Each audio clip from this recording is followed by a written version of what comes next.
So Häkkinen has found another 10th and a half in that final section, those final 2 corners where he is just blindingly fast. Mika's made some very good starts this year, so it's going to be difficult, but I try my best and then see what happens.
It is race day number 10 for F1 2000, the compact A1 ring in the Styrian Mountains in the south of the country, staging the Austrian Grand Prix, and we're enjoying a fantastic display from half a dozen dragons, Saab dragons from the Austrian Air Force. Hello there, welcome to our studio. I can tell you this place is a weather forecaster's dream. Whatever you predict comes true, and we've had the full cocktail here over the last few days. I can tell you at the moment that it's cloudy, a lot of dark stuff around, the temperature's 17 degrees, there's a 30% chance of rain, but anything could happen really. Tony Jardine with me. Hi, Tony. Last time out at Manicourt, the McLaren, the old 1-2 from the Supermax of Woking, and so far this weekend, more of the same. Sorry, I was just joking for that. I thought it was another bombing rain. Yeah, but this is originally was called a Mickey Mouse circuit when it was first truncated from the original Österreich. As you said, anything can happen here. But it has happened to Ferrari, and it's put them on the back foot because they've had an awful practice, low grip circuit. McLaren ahead, that pendulum is still swinging. Just looking back at qualifying, everybody actually was looking up in the sky a bit like we are now, wondering if the rain was going to come. It didn't actually happen, but a lot of the teams went out early, and David Coulthard posted a very quick time. Well, he waited till the big rugby scrum had all gone out. They all crammed onto the circuit. There were a few spots for rain. He went out just after them, about a lap after them. He had a very good setup on the car. He's got this sort of steely resolve still, but he seemed very relaxed, he's smiling, and he put in this very quick time. And later on, he aborted an even quicker lap than that. And he's good because he's relaxed in a motorhome just around the road from here, living next door to Villeneuve, so it's handy for borrowing milk when you run out. Rubens Barrichello loves this place, doesn't he? The Brazilian always goes well here. He's actually been quicker than Schumacher throughout the weekend. That's been a surprise. But what they did, Ferrari found out it was best to go on the new tyres, and they came in and after a lap and got very, very quick indeed. But he said that he had a setup that made him feel very, very calm indeed. He's been smooth and quick all weekend. And of course, he's gone better than his teammate Michael Schumacher as well. And as you said, he just loves this play. So he's my dark horse for this race. OK, Mika Häkkinen's had a bit of time off from Formula One. He's been biking in the mountains above his home in Monte Carlo, but he's come back in some style. He was quicker all morning, or quickest all morning leading up to the session, and he brought that form into the hour. Well, the hack is back, but he's back with a big sparkle, and that's against the form, because everyone said, you know, he's lost that sparkle. But I think he's gone for a different setup, and he has said over the last 3 to 4 races that he hasn't been comfortable with the car, and of course that's built up against him. People have said, you know, he's taken his eye off the ball, but he has been seen, as we've seen here, running over the curbs. Look at it, going for it there as he did, and in the last section of the circuit he was mighty, so he's back with a vengeance. Spectacularly fast through those final last couple of corners. Now, what do you make of Michael Schumacher? One or two most embarrassing errors leading up to the race, but is he kidding us all or what? Well, he is a little bit, but this circuit is slow, slow, quick, quick, slow in terms of the 3 sectors. Unfortunately for him, it's slow, slow, and a little bit quick, and then into a spin. He said, I've got to go for it. He was in 4th position at the time. He tried a different setup. He likes a nervous car. He got it wrong, and he's sending out the signals, I'm in trouble, probably just to put the others off their guard a bit, but I don't think they'll bite on his messages. Just like old times, though, for Mika Hakkinen, first pole since Imola, 6 races ago, and looking very, very good. His manager, Keke Rosberg, has said it's time for McLaren to make up their mind who their driver preference is, so he's trying to push McLaren to put all their weight behind Hakkinen, but they won't. It's Coulthard and it's Hakkinen. But Hakkinen here, as you said, in that last sector was great and went shaved another 10th. Now, we haven't heard him say, I went flat out for a long time, but he did, clearly enjoyed it. The smile was back on his face later on, and that was his 4th pole of the year, his 25th pole of his career. So it's an all McLaren front row. That's the 3rd time this year. Coulthard, he's got to get the consistency in there today. He's got to get off the line well. Ferrari's behind them, Barrichello ahead. Schumacher says, I'm going to go and make up places. So Coulthard needs a rear gunner. Truly the fastest. He listened to the weatherman, stayed in the garage. Zonta, his best ever on Grand Prix racing. Villeneuve, good team performance. Fisichella, well, Briatore's not happy with that, but Salo was happy. A lot of engine mapping work on the engine there. Verstappen improved the car all the time. Diniz, De La Rosa disappointed to be outside the top 10. Heidfeld equaling his best grid position at Nürburgring. Wirtz, he's got it all to do. They're even making jokes about the poor lad. Frentzen finished all his qualifying within half an hour. Herbert had suspension problems. Button and Ralf Schumacher in trouble there with no traction whatsoever. Then Genet and Bertie, the test driver from Jaguar, who's done a good job to get the Jaguar on the grid. Thanks very much indeed, Tony. So then we have an all McLaren front row at the A1 ring, same as last year, but David Coulthard certainly won't want any repeat of the dramas that we had there on the 2nd turn in the opening lap. A gentle kiss between teammates was how Martin Brundle described.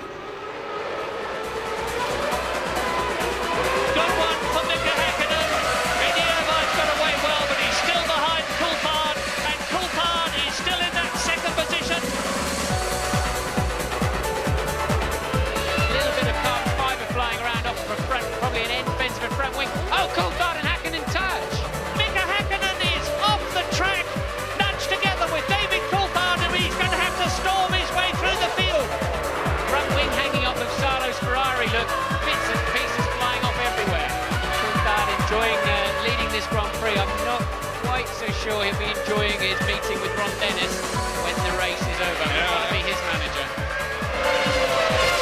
And he's trying it. Yes, and Frentzen really had to be kind there and let him through. Crucial stop here for Coulthard. And not bad there, not bad, not great, but not bad. Eddie Irvine has just done his fastest lap of the race, and he's leading the Austrian Grand Prix by 22 seconds from David Coulthard. It'll be very close when they come out. Nice stop by Ferrari. Is it good enough? Oh, is it good enough? Well, it's good enough so far. Look, Coulthard just coming out of the last corner, Murray, there. Coulthard coming under that bridge. Irvine's got to get out of that tight pit lane. Irvine will lead this race. He's leading the race, and he's got Salo in front of him. You know, it's up to you. Take it or leave it. I'm coming through. This is the last corner, and Eddie Irvine wins brilliantly the Austrian Grand Prix. Well done, Eddie Irvine. Sadly, no Eddie Irvine this year. He's in a London hospital. Jaguar tell us he's expected to leave today. He's had severe pains in his abdomen. Apparently doesn't require surgery. Should be back at Hockenheim in a fortnight. He is replaced, we've been telling you, by the test driver, the Brazilian Luciano Berti. 8 to go then. Wins at Monaco, and Manicourt have taken David Coulthard to within 12 points of Michael Schumacher. 10 points for a win, don't forget. Don't discount the seemingly revitalised Hakkinen. Barrichello, quickest in morning warm-up today, starting ahead of Schumacher. Will he still be there at the first corner, though? Fisichella handily placed on row 4. Ralphie Schumacher a distant 19th. It really has been a horror show so far for Williams. In the constructors, McLaren could even overtake Ferrari today. The big two having their own personal confrontation. The scrap for 3rd concerns Benetton, Williams, Jordan and British American Racing, and they've got Zonta and Villeneuve in position to score. But Michael Schumacher really remains a man apart in Formula One. His tactics, particularly at the start, have been called unethical and dangerous by the likes of Jacques Villeneuve and David Coulthard. Today, Schumacher starts behind the McLarens on the back of the world champions' return to form. Here's James Allen. having been out-qualified by his teammate the last 4 races and faced 1,000 questions about his loss of form and motivation, Mika Häkkinen bounced back in the strongest way possible yesterday, to silence his critics and to reclaim his pole position crown. His pace was awesome, his relief plain for all to see. It has been a very tough season for me, and I would say last 3 Grand Prix. I haven't been able to bang a lap time in the qualifying what I wanted to do, and it's been creating certain pressure on me and pressure on the team, and there has been a little bit disappointment and a lot of question marks. Why, and like has been a lot of speculation. Has Mika lost his motivation, or he's not anymore interested about driving, or something like that? And I've been trying to explain to people it's not that, everything is fine, just give me the time. The rebuilding of Mika Häkkinen has been a careful process, but the smile is now definitely back on his face. But where does he go from here? Last year he tangled with Coulthard on the opening lap, and having lost the upper hand to his teammate recently, he will want to dominate from the start today. The potential for trouble is there, but McLaren refused to impose any kind of rule about the start. One of the things when you come and drive for McLaren is you get equality and every opportunity to win. And if they share some race wins and neither of them wins the World Championship, okay, you can say, well, not the way you want it to be, but all I can say is the proof of the pudding is in the eating. And Ferrari haven't won a World Championship for over 20 years. As far as we're concerned, our way is better, and that's the way it's going to stay. But what of the threat from Ferrari? Michael Schumacher and Rubens Barrichello are on row 2 today, but the team believe they can get the drop on McLaren at the start. That margin between ourselves and McLaren is going to be difficult, but both our drivers have been making good starts recently, and they've not been so good, so the start could be critical.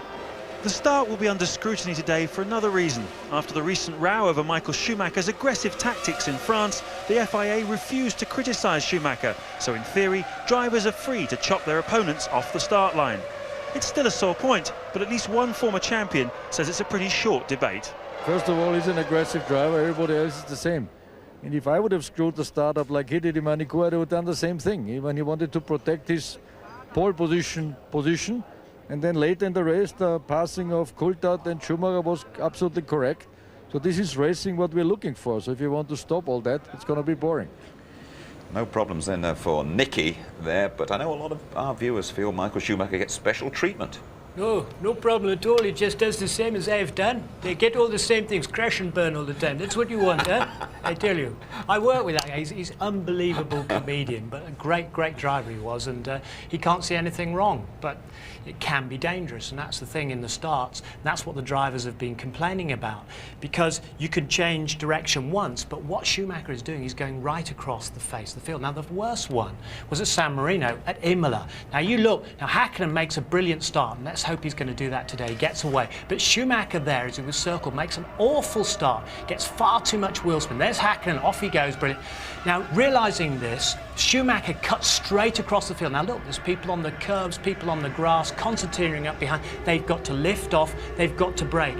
Eddie Irvine was incensed by that manoeuvre. Every driver's briefing since, he has had a crusade to say this has got to stop. Other drivers are backing up. Villeneuve is going for it. It's not ethical, it is not sporting, but it is within the rules, and that's why Schumacher will continue to do it unless someone says, oi, you're offside. And will McLaren do it today? I believe that Ron is saying to his guys, OK, there are no changes, you're going to have to employ aggressive tactics. OK, we of course will be watching this start very closely in half an hour's time, but now it's time to drive a lap of this A1 ring. One of the shortest laps on the calendar. There's a real hike up into the hills. The last corner has been particularly tricky over the last couple of days. Martin Brundle is your mountain guide, and at the wheel it is Rubens Barrichello in the Ferrari. Let's go inside that scarlet monocoque, onto the pit straight, up to 185 miles an hour, into the foot of the hill, and brake with about 80 metres before turn 1. Back end of the car goes light, don't clip the curb too much on the inside, ride the bumps on the exit. Barrichello on his way into the countryside, building up once again to 185 miles an hour, sweeping smoothly through the left-hander, again a gentle slope, and brake very late into 2. Now you have to wait on that throttle.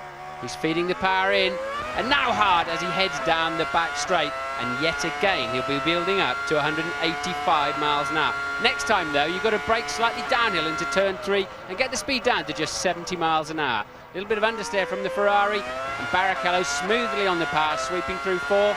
Watch the white line on the right-hand side, now connect with it into 5. Patient with the throttle, slightly downhill now towards 6 after 150 miles an hour. Just 125 through the apex, and again smoothly on the power. Let the car have its head, run out to the left-hand side, over the crest, you're towards turn 8 already. 180 miles an hour, flick down 2 gears, 130, but don't run too wide, and turn 9 is on top of you straight away. Bury the car into the apex, a bit of understeer. Barrichello running slightly wide there, but he collects it all up over the start-finish line. The shortest lap of the year time-wise. Barrichello quickest in the morning warm-up.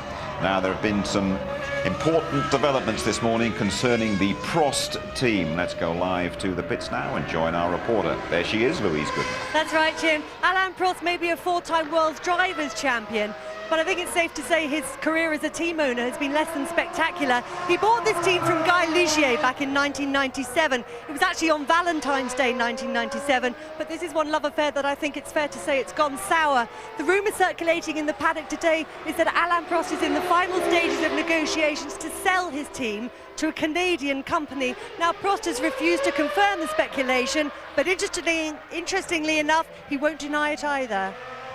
Thank you very much indeed, Louise. It looks like it could be the end of Alain Prost's career as a team boss. Pit lane is open, as you can see. The weather has continued to be bright here, but there is a lot of dark stuff overhead, and we are just under half an hour away from the start of the Austrian Grand Prix round 10 of the championship. Talking there about Alain Prost. It isn't often you get 3 team bosses around a table, but we've actually managed it. No holds barred either, as Martin sat down with Benetton's Flavio Briatore, Eddie Jordan, and McLaren's Ron Dennis. 3 very different personalities. When Bernie retires, who's going to run the show? There's 3 suspects around this table, maybe. What is it going to be? A committee? Is it going to be a company? Is it going to be the city? Who's going to run the show? It's unlikely to be anybody that's associated directly with the team. I mean, we need to have impartiality and certainly no conflict of interest, that's for sure. But I think that there is always one team that looks to get either a commercial or technical advantage out of any situation that comes along. It's been Ferrari for years and years. Before I was involved in Formula One, you can go back and chart any disruption in Formula One. They try to take either a technical or commercial advantage, and they are singularly capable of disrupting the harmony between the teams, and that's what happened in '97, and it will continue to happen. Hot stuff.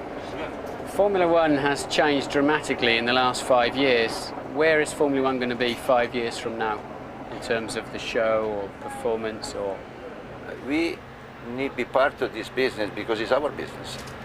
We run the show, nobody else. But we need to be together, because the problem, like Ron said before, is always some distraction for somebody else. But we need to stop that. You know, we are big enough and growing enough to decide our future. Ed, the future, is it going to be stronger, better? Will Formula One be much bigger 5 years from now? I have to believe that I'm a total optimist anyway, but bearing that in mind, I can only see this absolutely grow into something huge, even bigger than what it is today, despite the fact of 380 or 400 million live viewers every Grand Prix. The world is out there for some reason. It likes Formula One. It likes the interchange between the human side and the technology side, and this is something that no other sport or business seems to have. Ron? There's plenty of, our Supreme Commander, Mr. Eccleston, there is the past master at divide and rule, and I think inevitably down the road, as he chooses to retire or sell his company, I think it will stabilise in that area and we'll be a more homogeneous group of people. But that's down the road, and at the moment what we have to focus on, as always, is winning races and growing our companies. But it's still a great sport. I think Eddie's pointed out it can be even better, but it takes time, and it's got to be a step-by-step process. Homogeneous in Ron Dennis speak. Homogeneous, if you prefer, means all pulling together, doesn't it? But he obviously feels that Ferrari are pulling the other way. Well, the war continues with Ferrari. He doesn't really get on with them at all. But the thing is, in the past, Ferrari have been guilty of using their strength and their popularity worldwide for political ends. That is, I mean, go back to the 50s, they just threatened to pull their cars out of an event. But team bosses, that's another thing. Who comes in when Bernie says bye-bye? Well, I mean, first of all, I think it'll be a sorry day when Bernie goes, because I used to work for him at the Brabham team when he owned that. He's hard, of course he's hard, and he's fair, but he's dictatorial. Of course, there's a downside of that, but this incredible energy, he knows the recipe for good racing. He can sniff out a winner, he can put the whole thing together, and of course you do get decisions.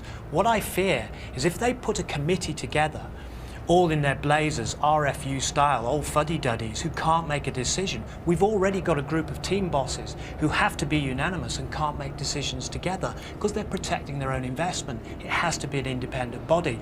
That's why a dictatorship works in Formula One as it does in other sports. So I'll be interested to see what they're going to come up with. OK, Tony, thank you very much indeed. Well, one man who sadly, in my view anyway, relinquished control of his team is Jackie Stewart, whose organisation is the new Jaguar. Jackie's really been there and done everything in the world of motorsport. He's now got a chance to return to his roots and savour the scenery.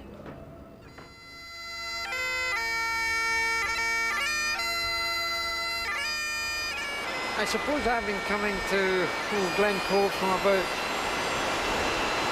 the age of 17 when I got my driving licence. The weather changes, the light changes, sometimes it's angry, sometimes it's frightening, and other times it's so placid and so incredibly beautiful. Jackie has plenty of time on his hands now that he's sold his team and withdrawn from Formula One, but the team he left behind has struggled this year. So does he think that Jaguar came in too early? We are not as well prepared as we should have been. And the move from the Stuart Ford team to be Jaguar Racing was bigger than anyone anticipated. I personally felt that we should have waited another year, learning to work with each other before committing ourselves to a brand new operation, because it has been disruptive. Having said that, we've got to get on with it and we've got to do it. And it's as simple as that. Jackie took us back to the garage in Dumbarton where he grew up, pumped petrol and began his lifelong love affair with the motor car. We used to have motor racing film nights here once a month in the winter, where we would clean all the workshop, make it immaculate, and then we would show motor racing films of Fangio and Stirling Moss and Mike Hawthorne and Peter Collins and Hans Stuck and everybody like that, when I was still in my teens. Jackie's successful driving career had humble origins. I drove in the hill climb here in the early 60s. It was one of my very first events. I drove a Marcus, which was a wooden car at the time with a small Ford engine. And down there, in fact, we can just see the old track. There was a thing called the hump and the bump, and it's going to rain, where you took off. And then you came up here. That's called Bridge Corner. You came up here, that's called the Cobbler, because that hill there, if you look at it from the other side, from down there, it looks like a man fixing a shoe. And then you came up to, this is obviously called Hairpin Bend. And then the finishing line was just here. What's it like to sit at home or be up here in Scotland watching the Grand Prix on the television, the team that you built up and not being there yourself? I'm always willing them on. I mean, I'm always hopelessly disappointed if something goes wrong. I think I'm like any other fan who's watching television and listening to Murray and listening to Martin and yourself. It's different. It's different. But I don't feel a loss from it. I have no disappointment from doing what I've now chosen to do. There's no vacuum in my life because of it. You enjoy the show, Jackie. While we're talking about the Stewarts, by the way, Jackie's son Paul made a brief appearance here in Austria. He is recovering from cancer surgery and battling on very well. Second weekend in July, traditionally the Silverstone weekend until this year, when the circuit made April fools of us all. I'm told today it is dry, it is sunny, and it is very pleasant at Silverstone. And very much the same here in Austria, although those clouds are threatening, and judging by that umbrella, it is starting to drizzle as we are 20 minutes from the start of the Austrian Grand Prix.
Luciano Berti, what exactly is going through your mind right now?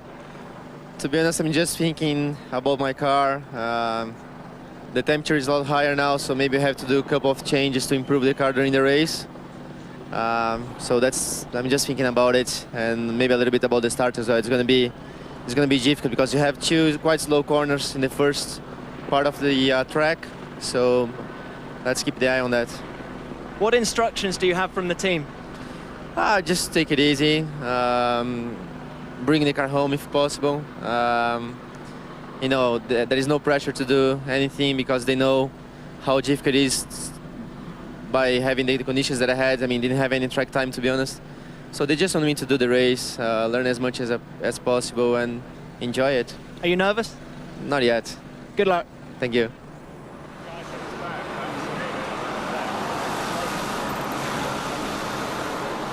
You are back with us at Spielberg's A1 ring. We're just over 100 miles southwest of Vienna, site of the old Österreich ring. Michael Schumacher making his way to the grid. Last year, Eddie Irvine won here for Ferrari on the back of a slick one-stop strategy. He went 44 laps before taking his only stop.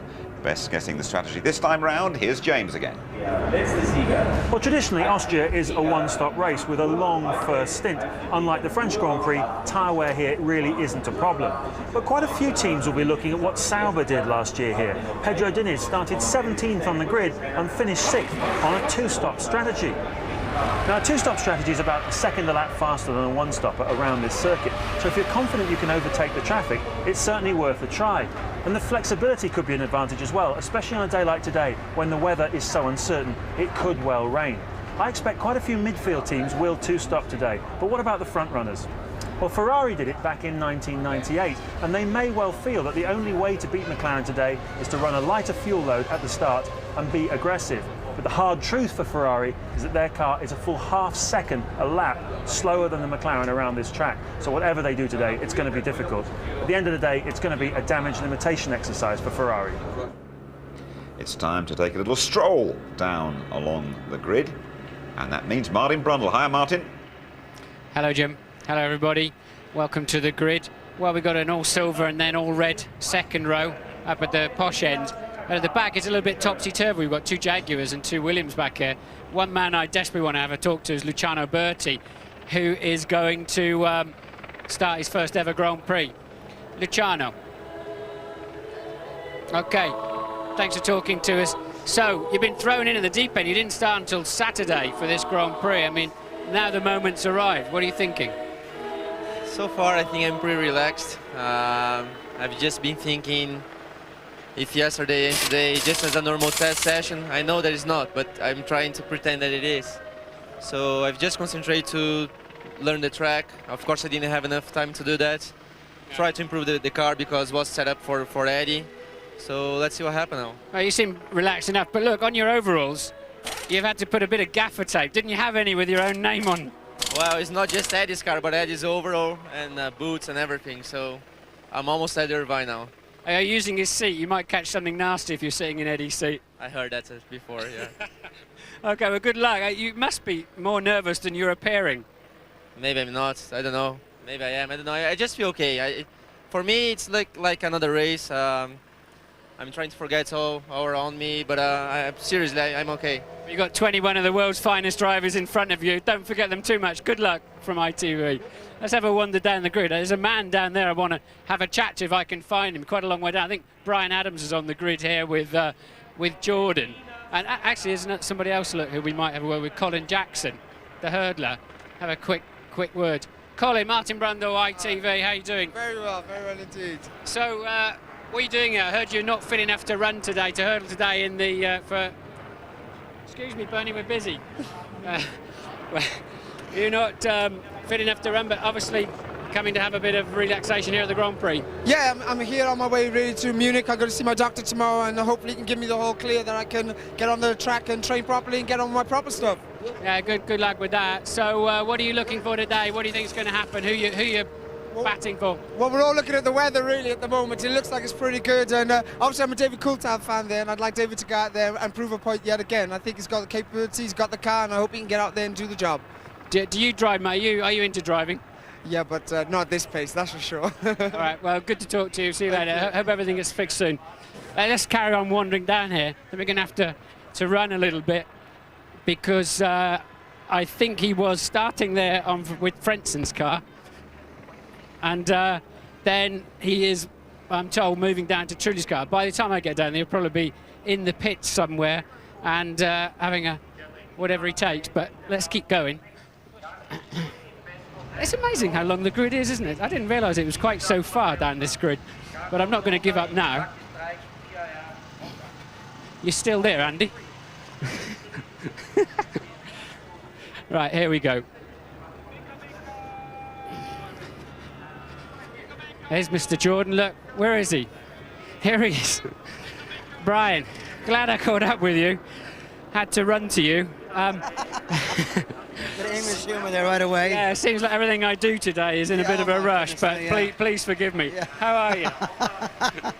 I'm all right, thanks. Yeah, good stuff. So you're obviously here with the Jordan team. Yeah, they've invited me down here. But it's not your first Grand Prix, is it? It is my first Grand Prix, yeah. Is it? The only other thing I've been to is Indy before that. I'm in America. The first time I went to a Grand Prix, I thought I was going to go to heaven, you know? Yeah, it's fantastic, isn't it? Incredible, absolutely incredible. Now, these drivers are pretty reckless, but they don't give up, do they? Speaking about not giving up. We've got to keep going. So, what do you think? Did you see these cars in action this morning in the warm-up?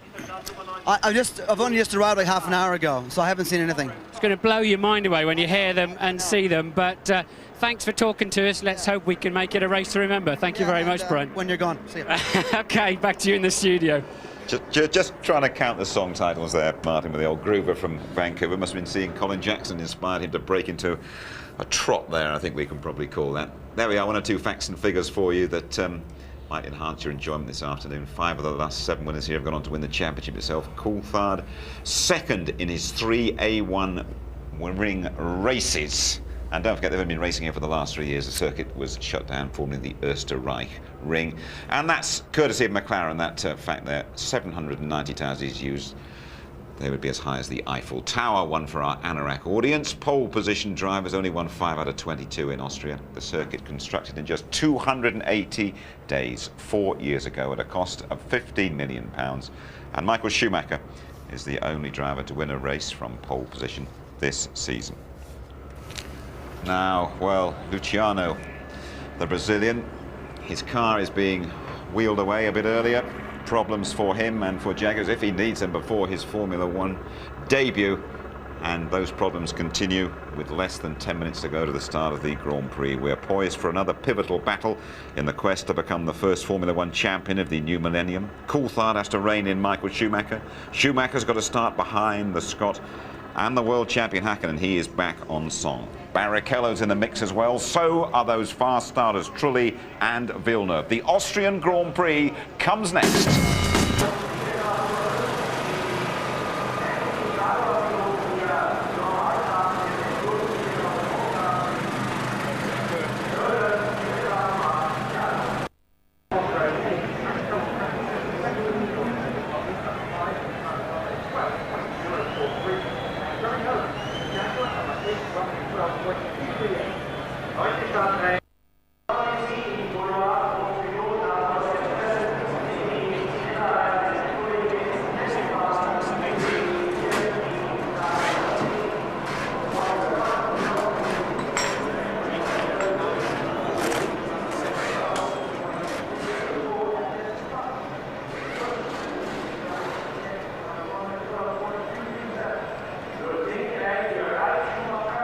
Ricardo Zonta, 6th on the grid. How are you feeling? It's the best qualifying mine, the best position on the grid. It's the chance to finish on the points is very big, you know. I just want to keep my position, maybe get some better position until the end. The start from here, it's a very slow corner. Do you envisage going down the inside, outside, or do you just have to wait and see? Inside is too dirty. I think if some car go inside, they're gonna lose the grip, and then for the straight they're gonna lose a lot position. I think it's the best to keep on the middle or a little bit to the left. Great, Ricardo. Good luck and thanks for talking to us. Thank you.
We have had 3 cracking races since Formula One returned to Austria's A1 ring, and there have been 3 different winners. Jacques Villeneuve, Mika Hakkinen and Eddie Irvine. Irv, the Swerve, has had to withdraw today, but returning for us alongside Roadrunner Martin Brundle. Welcome back, Murray Walker.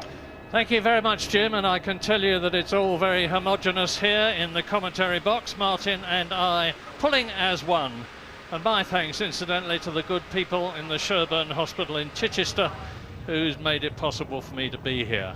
Now, you're looking at Heidi, who is David Coulthard's fiancée, but you were looking earlier on at the grid. And let me tell you some of the things to watch when this race starts. Watch Michael Schumacher, 4th on the grid behind the all McLaren front row. He's on the left-hand side. Remember all the criticism there's been, and in my opinion some of it is justified and some of it isn't, about his tactics recently. Watch Jacques Villeneuve, the lightning starter in the BAR. He's in the 7th grid position behind his teammate Riccardo Zonta, who's starting higher than he's ever started before. Watch poor Luciano Berti. My goodness, that chap's having everything happen to him, and now he's starting from the pit lane in the Jaguar after he had qualified down in 21st position. He's got a hydraulic leak, which I hope they've fixed. Jenson Button and Ralph Schumacher in the 2 Williams are starting right back on rows 9 and 10 in this 11-row grid. So the question is, what is going to happen at the start? Because if Mika Häkkinen can get away well from pole position and is not interfered with by the unfortunate David Coulthard who hit him last year, it could be a very, very tough race for Michael Schumacher, especially as he's got Rubens Barrichello in front of him. Well, there's more to the front of the grid than may at first meet the eye. Of course, the 2 McLaren drivers appear to be very similar in pace. They appear also to have the fastest cars on the racetrack, very, very closely followed by Barrichello in the Ferrari. He's clearly faster than Michael Schumacher. So what will Ferrari do with Barrichello? Because they'll want to clear him out of Michael Schumacher's way. Schumacher doesn't have the pace, and therefore Ferrari will have to try something interesting to beat McLaren, because they can't beat them in a straight fight today in terms of their raw pace. Over and above that, the 2 McLaren drivers both need to win the race. So if they've got to play team tactics against Ferrari, they've also got to play selfish World Championship tactics for their own ends to try to close that gap on Michael Schumacher. So it's a fascinating struggle we're going to see at the front. Yeah, and the interesting thing could well be a very long stint for a one-stop Michael Schumacher. I don't know that it's one stop, but I do know that after he'd done his exploratory lap, he came in, they put the Ferrari in the garage, and they filled it up with the last possible drop of petrol that they can get into it. And while they were in there, they made an adjustment to the front wing. So he's gone out, he's assessed the conditions. The conditions are extremely good at the moment, actually. The track temperature is about 19 degrees. I think that just demonstrates that Michael has struggled to get his car working. He's even amazingly admitted that he's just not hooked up this weekend. But if you adjust a car when you're going to the grid, it never quite seems to pay off, because you don't attack those out laps, those formation laps, in anything like the same way. And you tend to get the wrong information coming back through the steering wheel. But nonetheless, Michael's still trying to fine-tune his car, and we're all very aware of just how hard he can push on every corner of every lap of a Grand Prix. So never count Michael Schumacher out. I would imagine Barrichello could well be on a lighter fuel load to try and get in there and spoil the race of those 2 McLarens and keep Michael Schumacher in the picture. Well, whatever happens today, Michael Schumacher, even if he scores no points, and David Coulthard scores 10 points by winning the race, and it would be his 4th win this year if he did, Michael Schumacher is still going to be leading the World Championship when this race finishes, because at the present moment he's 12 points ahead of David Coulthard, and he is 18 points ahead of the man you're looking at, the rejuvenated, it would seem, Mika Häkkinen, who's been away on holiday. And surprisingly to me, he says they've readjusted the car. He's a double world champion. What can they find to do now? Well, they've certainly been struggling to get that car working as Mika would like. I think they're having to protect their rear tyres as they all hurtle off down to turn 1 for this green light lap. This lap incidentally counts as 1 lap of the Grand Prix.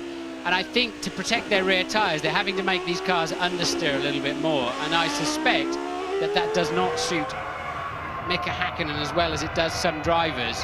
And also, obviously, as I've said before, you're either giving pressure or you're taking pressure. There's no middle line on this. And Coulthard has managed for 4 races, and that's Berti going out of the garage. He's had to get in the spare car. He had a hydraulic failure on the car that was on the grid. He was so calm and collected, wasn't he, when I was talking to him down there? And since then, they've established a hydraulic leak, so Bertie will start a plumb last. Well, we've just been riding with Alexander Wurz, the Austrian in the Benetton, 14th on the grid. The car you saw in front of him was Nick Heidfeldt's Prost, and you've also heard that there are very strong rumours that the Prost team has been sold, allegedly to a Canadian consortium or an extremely rich individual, but I emphasise that that is not official. We'll just have to wait and see. I think it's a fairly solid rumour though, Murray. I think that one's pretty much happening. So, the weaving Mika Hakkinen on Bridgestone tyres, like all of them, they're all on the soft compound, except for Heinz-Harald Frentzen, who seems to be starting down in 15th position, partly as a result of that yesterday. The two Williams drivers, Ralf Schumacher and Button, are both on the medium, which is the harder of the two compounds, and the two Arrows drivers, Pedro de la Rosa and Jos Verstappen, both of whom went extremely well in the warm-up this morning, are also on the medium compound. And I don't think it's going to make a heck of a lot of difference unless the weather conditions change very dramatically indeed. So it is a 71-lap race. Mika Hakkinen slots into position. David Coulthard pulls across to the right-hand side of the grid. The rest of them take up their positions. And of course, Hakkinen and Coulthard at the front of the grid hope that the people behind them won't be too long getting into position so that their clutches are not affected. Now, the right-hand side of the grid here, Murray, their right, is very much off the racing line, and I expect it to be quite dirty. So, look on the left-hand side of the grid, Michael Schumacher, and watch the lights. Now, are you ready? Then we will begin. David Coulthard rolling slightly and gets right up alongside Mika Hakkinen. It's a right-hand turn, the first one. David Coulthard could get through. No, he doesn't. Mika Hakkinen chops across the front of David Coulthard, and that's a Ferrari spinning. That's Barrichello gone through, and I think that's Michael Schumacher. It is Michael Schumacher, Jarno Trulli and Ralf Schumacher, and Michael fingering the clutch levers under the steering wheel, and consternation in the Ferrari garage. They may well have to red flag this. They can cover it under the safety car. The medical car there that starts at the back of every Grand Prix. Yes, the safety car is out there, not red flagging it. It's the silver Mercedes estate we saw. It's the medical car. World Championship leader Michael Schumacher somehow has kept the engine going in that, and we've got wave yellows all the way around the circuit. A little SC board. Now Michael's stalled there. That's Michael pulling his car back onto the racing line. I wouldn't be at all surprised. He is going to be destroyed when he sees the safety car procedure. He will want a red flag procedure so he can have a restart. And Giancarlo Fisichella was down there as well, out of the Benetton, but now it's Hakkinen leading, Coulthard second. Salo in the Sauber is in third position, and he started 9th on the grid. What is happening? I don't know. That's Fisichella running back, and Schumacher's car is being craned off the track, as is the Benetton. So that is 2 retirements, including the man who is leading the World Championship and will still be doing at the end of this race. But it's the worst possible situation for Michael Schumacher, out of the race with 2 McLarens in the lead, following the safety car. Mika Salo third, Pedro de la Rosa and Jos Verstappen are 4th and 5th in the 2 Arrows, and somehow or other Johnny Herbert has got up to 6th position, and he started 16th. Martin, here you go. Jenson Button is 7th, so in amongst all that carnage, the 2 McLarens got away beautifully. Look, Michael Schumacher comes up the inside and gets a tap from what must be the BAR of Villeneuve, and Schumacher pushed out of the first corner. Zonta, we think, actually ran into him. I think it was Zonta, yeah. Yes, and then, of course, you got a traffic jam. Michael Schumacher kept his engine going, pulled it back on to the racetrack and switched it off again. That's how it looked to me anyway, but he could not get them to bring the red flags out. They've deployed the safety car, and look, Michael Schumacher somehow, after a very poor start, gets up the inside of Barrichello, but it's going to be Zonta that tags him at the rear and puts him into a spin look. Zonta going too deep into the corner, Barrichello taking to the gravel, as did several others, and that's why people at the tail end of the field made such huge gains on that first lap. And one of the people who suffered was Jacques Villeneuve, who was 7th on the grid. He's down to 15th position because you can see he's having to finagle his way round the side of the stationary Ferrari. Safety car is in this lap, so the safety car, here we can see another angle, and yes indeed, it is Zonta that does not brake early enough and gives Michael Schumacher quite a firm shove. And at that point, Barrichello's hovering around the outside, wondering whether there'll be any space for him, and he has to go onto the grass, and then it's pandemonium behind them. Well, it's always silly to make predictions, and certainly at this stage of the race, but it looks as though it has handed it on a plate to McLaren, with Hakkinen leading, Coulthard in 2nd place, Mika Salo, whose car performance, of course, doesn't hold a candle to the McLarens in front of him. But the interesting thing is that Johnny Herbert is coming up through the field now. He is in 5th position in the Jaguar. There he is. Going through is Barrichello, who's taken 2 places on this lap. Barrichello is the man to watch in the Ferrari. It's all down to him, but he's got to get past Jenson Button, he's got to get past Johnny Herbert, he's got to get past De La Rosa and Mika Salo. And I think he'll be able to do it as Jenson Button there in the Williams, which is handling much better now in the race than it did yesterday in qualifying, is right behind the Ferrari of Rubens Barrichello.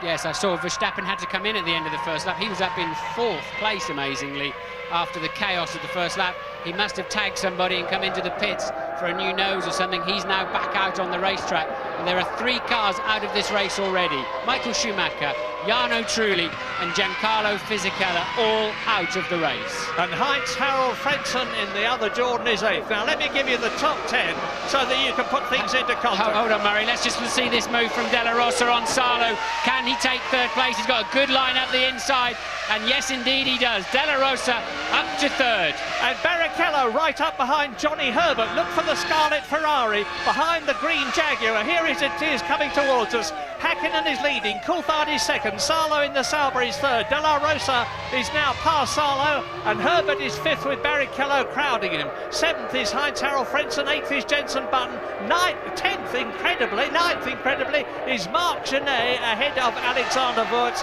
And look at the 2 McLarens, they're already clearing off from Pedro De La Rosa, the Spaniard, who is proving that the Arrows is a rejuvenated car, as a very unhappy Michael Schumacher stalks back to the Ferrari garage. Well, now, this is going to be a McLaren demonstration at the front, no doubt about that. We're on lap 4 now, out of 71. Now, the question is, what is the situation going to be between Mika Hakkinen, who is leading the race and wants to make it 3 World Championships in succession, and David Coulthard, who's won 3 races this year and was starting to look as though he was getting right on top of Mika Hakkinen. We know there's no team orders between the 2 of them. We also know that the most criminal thing you can do in Formula 1 is to take off your teammate, which David Coulthard did here at this circuit. At the corner they're approaching now, turn 2 last year. So Mika Hakkinen leads. David Coulthard is the fastest man on the track. He's just put up the fastest lap we've had so far, and he's closing up on Mika Hakkinen. What's your guess? Well, clearly they're going to be on similar fuel loads. If McLaren have decided the quickest way to run this race is at a certain strategy, then surely both drivers will be on something similar. I wonder what they may have done to cover any potential Ferrari move. And this is Barrichello taking Herbert for what will now be 5th place. So Barrichello coming through the field. I believe that Ferrari could be slightly lighter than the 2 McLarens, but he's got a major job to do now. He's going to be so far out of touch by the time he can get anywhere near some clear air. And here he is now coming up behind Salo. Something is smoking quite a lot. It's Frentzen's Jordan, and off he goes. Maybe something's happened to the engine. I saw smoke coming out of the back of the Jordan before. That's the Mugen Honda engine spinning the wheels. He's in the gravel. He's beached it. The under tray is down in the gravel. He's not going to get out of that. That is another retirement from the Austrian Grand Prix, and it is the 4th in 6 laps. I suspect he spun off in his own oil or fluid of some sort, because something was smoking. And look, he's turned in completely normal. Yes, there's a trail of smoke, and bang, it goes on your own rear tyres. And Frentzen just buried the throttle pedal to try and drive out of the gravel, but ended up just digging himself the beginnings of a sandcastle. And look, he's reacted extremely early. Nothing he could do about it. That is not Heinz Howard's fault. No, he had a terrific season last year because he won in France and he won in Italy. He's having a pretty awful season this year because he's down in 9th position with only 5 points. That is Eddie Jordan. And I wonder what could be on the track there. Fortunately for most of the drivers, they're going to get some waved yellows when they come along there. I suspect the track could be quite slippery in there. If there was enough fluid down for Frenzen to spin off on it himself, then the track's going to be quite slippery, but they appear to be getting through no problem. Well, look at the way De La Rosa is going. All right, he's 4 seconds behind the flying McLarens, but De La Rosa now is nearly 3 seconds ahead of Mika Sala's Sauber. And Sala, remember, drove a Ferrari here last year, and it's a Ferrari that's catching him. Rubens Barrichello in 5th position. There he goes. There is Johnny Herbert. Behind Johnny Herbert is Jenson Button. So the Englishman has had an absolutely fantastic drive. I would imagine the Ferrari-engined Sauber of Salo will be expected to move quite quickly out of Barrichello's way and release him up into that 4th place. We'll have to watch that one. De La Rosa surely is not running the same fuel load as the 2 McLarens and others. Now, do you know who the fastest man on the track is at the moment? It is Holland's Jos Verstappen in the 2nd Arrows. On lap 6, he's just put up the fastest lap, 1 minute 14.3, compared with last year, 1 minute 12.1 by Mika Hakkinen. But of course, it's early days. They're on heavy fuel loads. You're looking now at Mika Salo's Sauber, and what an improvement there is in that car. We're used to Sauber normally doing well in the first half of the season, and then starting to go a lot slower in the second half because they haven't developed the car enough. Not this year. Salo was in terrific form yesterday. He was up in 6th place in qualifying at one point. But now Rubens Barrichello is gaining, but we leave him to look at Pedro De La Rosa, 3rd position. That was Verstappen, sorry. Yeah, that was Verstappen who was quick at the back end of the field. And here we go, Salo trying to defend easily, actually, because Barrichello's not that close, but Barrichello will have to come up the inside here, and Salo will have to yield as he does. And as I expected, he did not make a big deal out of letting the Ferrari pass. Well, Barrichello is now 10 seconds behind the McLarens. McLarens are lapping in about 1 minute 14, 1 minute 14.2, and Barrichello's been lapping nearly 1.5 seconds slower than them at the present moment.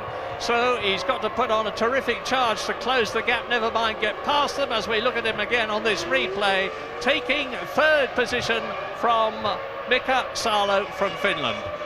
Yes, and I'm pretty sure that's a move that Barrichello made in the knowledge that he wasn't going to get turned in on. So I guess it's not that surprising, but Barrichello easily through into 4th place. Now he sets about the challenge of catching De La Rosa, who's currently holding 3rd, and the 2 McLarens, there's absolutely nothing between them up at the front. So Barrichello goes in that 3rd. He's lost another 2 seconds on the 2 McLarens. He's 12 seconds behind them. But here is Herbert.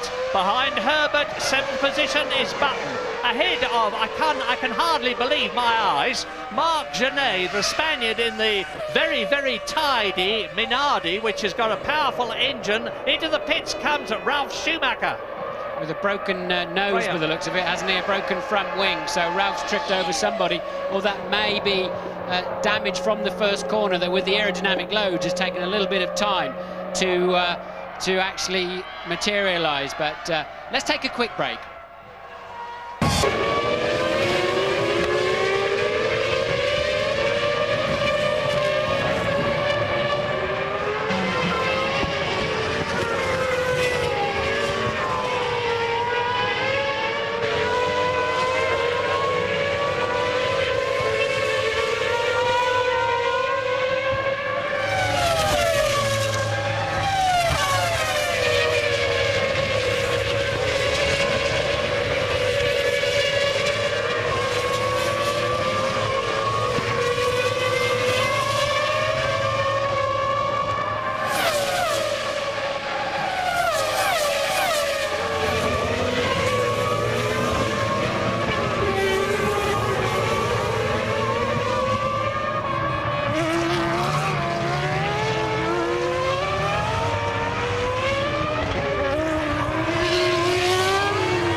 Lap 11 out of 71. Ralf Schumacher has joined the retirees. He came in to have the nose cone replaced after being involved in that collision on the first lap. So he's another retirement to make 5 in all.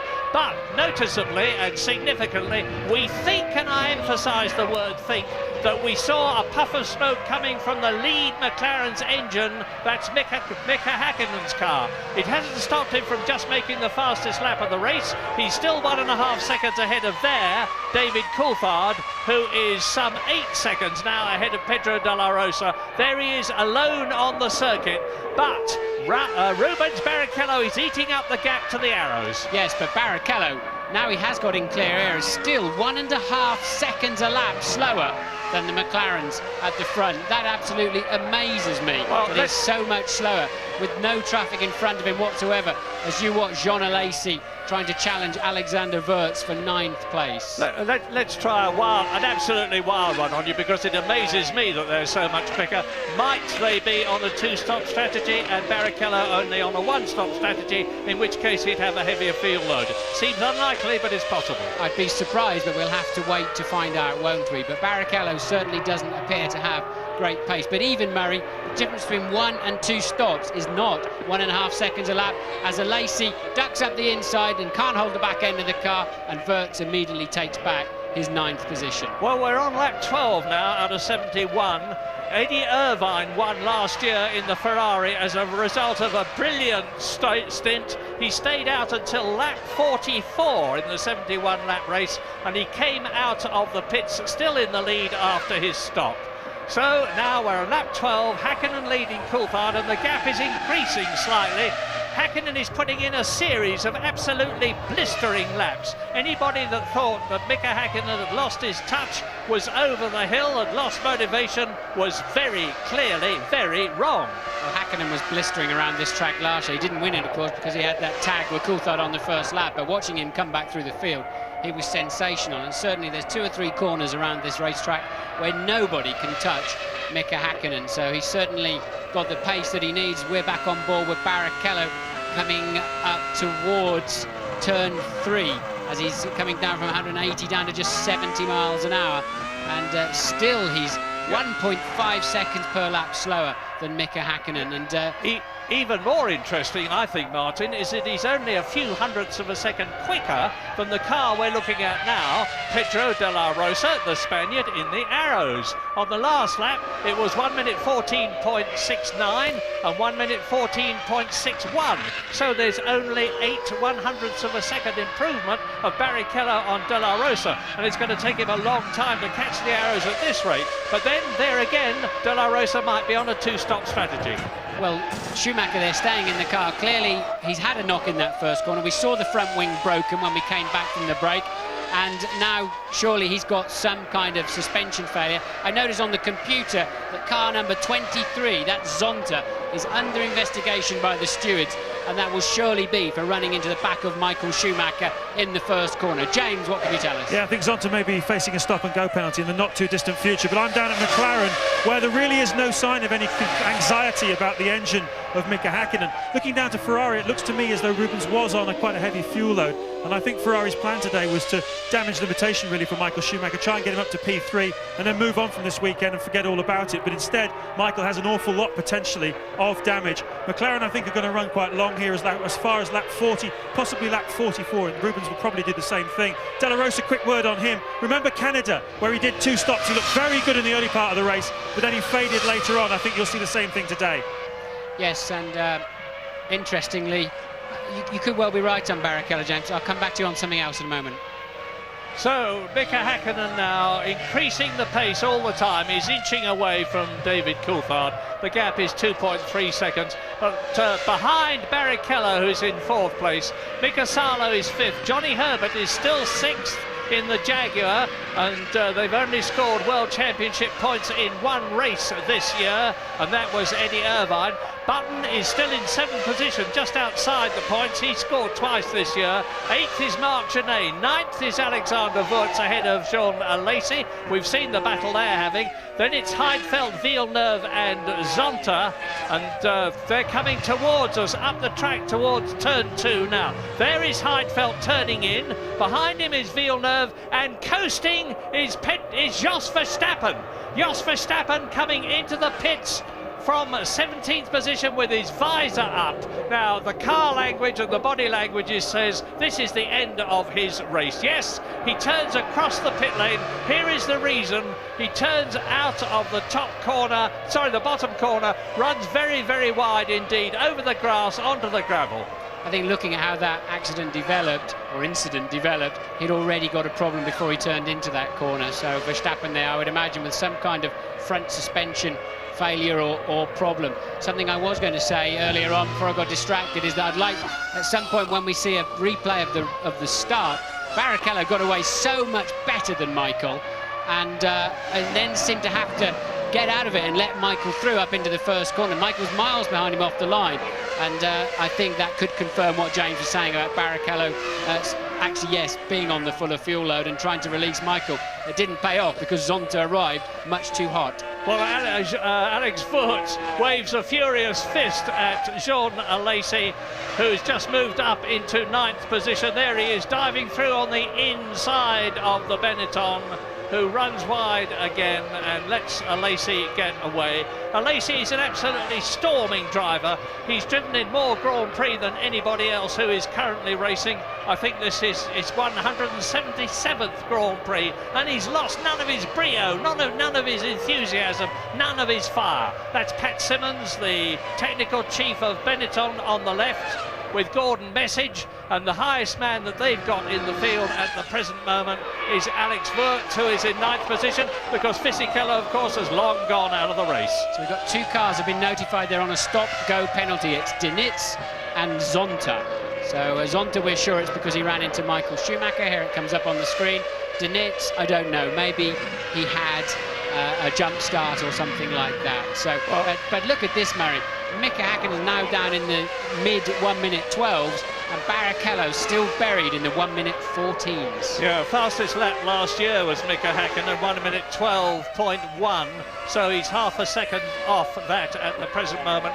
At this 17th lap out of 71, so it's McLaren's all clear and a long way, 17 seconds now ahead of the 3rd place De La Rosa at the front of the field. But there is a battle going on behind, and into the pits again, out of the pits, I'm sorry. Rejoining the race goes Ralf Schumacher.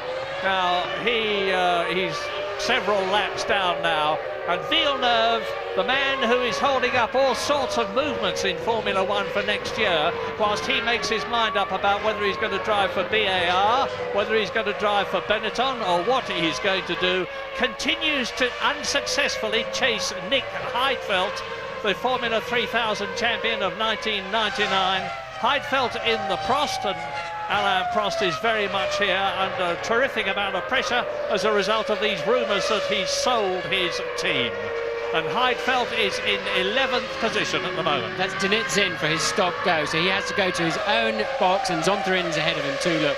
They have to go to their own area, and their own mechanics have to release them after 10 seconds of being completely stationary, plus the time they lose getting in and out of the pits. So 25 to 30 seconds as an absolute minimum is the cost of this strangely named 10-second Yeah, I penalty. feel quite sorry for Zonta, actually, because he drove his heart out to get him to 6th position on the grid, which is the highest he's ever been. His position in the BAR team is debatable next year, and he undoubtedly got overexcited at the start and probably caused Michael Schumacher to retire from the Austrian Grand Prix. Now, there's a lot of people been saying that, of course, the best thing that could possibly happen here today is for the McLarens to finish 1st and 2nd, as they did in France, because that would close the championship right up. Because at the present moment, the McLaren team is on a potential 16 World Championship points in the Constructors' Contest, which would put them ahead of Ferrari, even if Rubens Barrichello finished in 3rd position, and he's in 4th place at the present moment.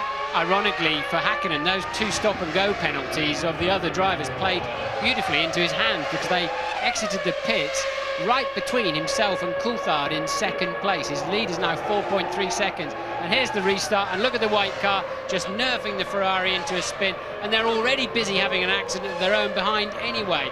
And at that point, truly just runs into Schumacher. Probably looked easy for us, but I would imagine there was a cloud of tyre rubber when he arrived and just nerfed into Schumacher as a secondary incident. And Michael Schumacher saying, nothing I could do, boss. Nothing I could do. I was sitting there and I got this colossal bang in the back, and who was it? It was that bloke Zonta. I'm going to have a word with him after the race. It's cost me 10 World Championship points. It might have cost me the World Championship. I'll only be 2 points ahead at the end of this race if David Coulthard does well. And at the present moment, on lap 20 out of 71, Mika Hakkinen is striding away now from David Coulthard. 5.6 seconds is the gap. De La Rosa is 23 seconds behind the leader, still there magnificently in the arrows. Rubens Barrichello is only catching De La Rosa very slowly indeed in the Ferrari. He's fourth. Mika Salo in the Sauber is fifth. Johnny Herbert is in sixth place. So that's an unusual front. And it's time now for us to leave the A1 ring, but of course we'll be back.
David Coulthard surges inside Ricardo Zonta's BAR to lap the Brazilian, and of course Mika Hakkinen has already done so. Yes, as I said, those two cars that finished their stop-go penalties fed in front of Coulthard but behind Hakkinen, and it's cost Coulthard over 4 seconds trying to get through them. So Hakkinen now with a 7.2 second lead as he comes over the line. It's going to be even more this time around. 8.5 seconds as he negotiated the BAR of Zonta. So Hakkinen now really getting off into the distance. Not because he was better through the traffic, because he didn't have to put up with that traffic. De La Rosa now 26 seconds behind Mika Hakkinen. Louise, what can you tell us? Well, I'll get it from the horse's mouth. I'm here with Michael Schumacher. Michael punted out of the race at the first corner through no fault of your own. Has to be your worst possible nightmare. Oh yeah, I mean that's one of the parts which makes you disappointed, no doubt. But you know, that's racing. It sometimes can happen. I don't think Ricardo is the person who does anything like that purposely. Just overestimated his abilities, and the corner speed has happened to me in the past. I mean, I have done a mistake, and I guess he will admit he did one. So I will have a quiet word with him next time, and we'll see. Do you feel that the race should have been red flagged? I mean, from my position, yes, definitely. But realistically speaking, there was no reason for it. I mean, the marshals did a very good job, unfortunately, to clear the circuit. So obviously you have the safety car, and it's the same for everyone. They use the safety car under normal circumstance like this. It's the same for everyone. It hurts, obviously, if you feel a race could be stopped and you could jump in the other car and you have a second go. But, well, that's the way it goes. Bad luck. Thanks for talking to us. You know, about half of Britain can't stand Michael Schumacher. The other half either loves him or is ambivalent about him. I must say, I think he's an absolutely super bloke, and I admired him there for his phlegmatic attitude, his cheerful attitude, to the fact that he's now in a situation potentially where he could only just be leading the World Championship. But I suppose when you've driven in as many Grand Prix as he has, and this was his 136th, which he started, and you've been on the podium for well over half of those races, you just learn to take it that way. Yes, he was, I have to say, remarkably calm about it, though, and I think it was a good PR front there from Michael, and I think he was very correct in what he was saying. And I do remember him running to a lot of people on the first lap in the past, but it must be incredibly frustrating for him, but incredibly sportsmanlike all at the same time. But, you know, get back to the pits, jump, scream, shout, thump somebody, all you like. It won't put your race car back on the track. Absolutely. Now, remember what James was saying about De La Rosa when I was hypothesising that he's on a two-stop strategy. De La Rosa has actually increased his lead over Rubens Barrichello, who, as I say it, takes some of it back. You're looking at the only Ferrari in the race at the present moment, with Brazil's Rubens Barrichello, who is in 4th place in the World Championship at the present moment, but has yet to win a race, either for Jordan or for Stewart or for Ferrari, which is his 3rd team. And he is inching up on De La Rosa, but if De La Rosa is on a two-stop strategy and Barrichello's on a one-stop strategy, he will go up to 3rd place pretty soon. Yes, when Michael looks at the computer screen, which I'd imagine be the first thing he did when he got back to the pits, he'd be pleased to see that Häkkinen is stopping Coulthard at the moment, getting maximum points. Coulthard, of course, 6 points nearer to Michael in the championship, but he'll be very saddened to see that Barrichello is only literally inching up on De La Rosa in 3rd place, some 36 seconds behind the leader now, is 4th place man Barrichello. Michael will be amazed to see how slow he is, and the fact that Barrichello cannot get up there and spoil McLaren's day. It's now all down to making sure there's no driver errors and no mechanical failures. I've seen out of the window a pit board that says revs and shift, and they're telling the two McLaren drivers, shift a little bit earlier, use a few less revs, and hopefully, you know, just even if you just knock 300-400 revs off the top end, it saves the engine enormously. The stresses just increase dramatically as they get over 17,000 RPM, for example. James, what can you tell us? Well, it's interesting. I've just been looking at those pit boards being prepared. I see shifts and revs, and I wonder if in the minds of Häkkinen and Coulthard that also means don't race each other, guys. What do you think, Martin? Well, I think that Coulthard will be trying as hard as he can to race, but Häkkinen certainly punished him while Coulthard was making his way through that traffic. Häkkinen put on, despite getting a board saying slow down a bit, some astonishing laps, and you're seeing one for yourself now, a 1:11.8.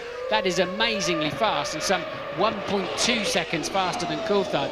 This is a virtuoso performance we're seeing here from Mika Häkkinen, and he's scampering down there. He doesn't want Coulthard to have to make a decision whether to race him or not. He wants to get far enough into the distance. Yeah, and he's 0.3 of a second faster than his own fastest lap last year. Zonta's having a pretty lurid race. You just saw him nerfing Mazzacane, who is battling with him on the track.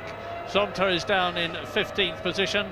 There are 16 cars left out of the 22 that started.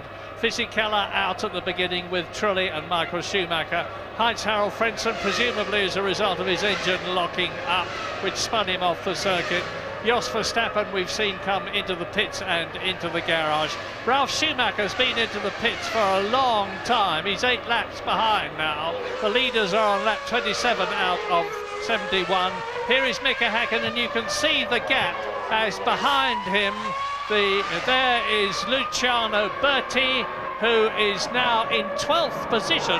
He's been lapped, of course, but he's running well in the Jaguar, and Johnny Herbert, his teammate, the team leader today, with Eddie Irvine still, in, as far as I know, in hospital. And if you are Eddie, and if you are watching, get well soon. And Johnny Herbert is still in 6th position. Here is the battle between Mazzacane in the yellow Minardi and Ralf Schumacher closing up on him in the Williams BMW.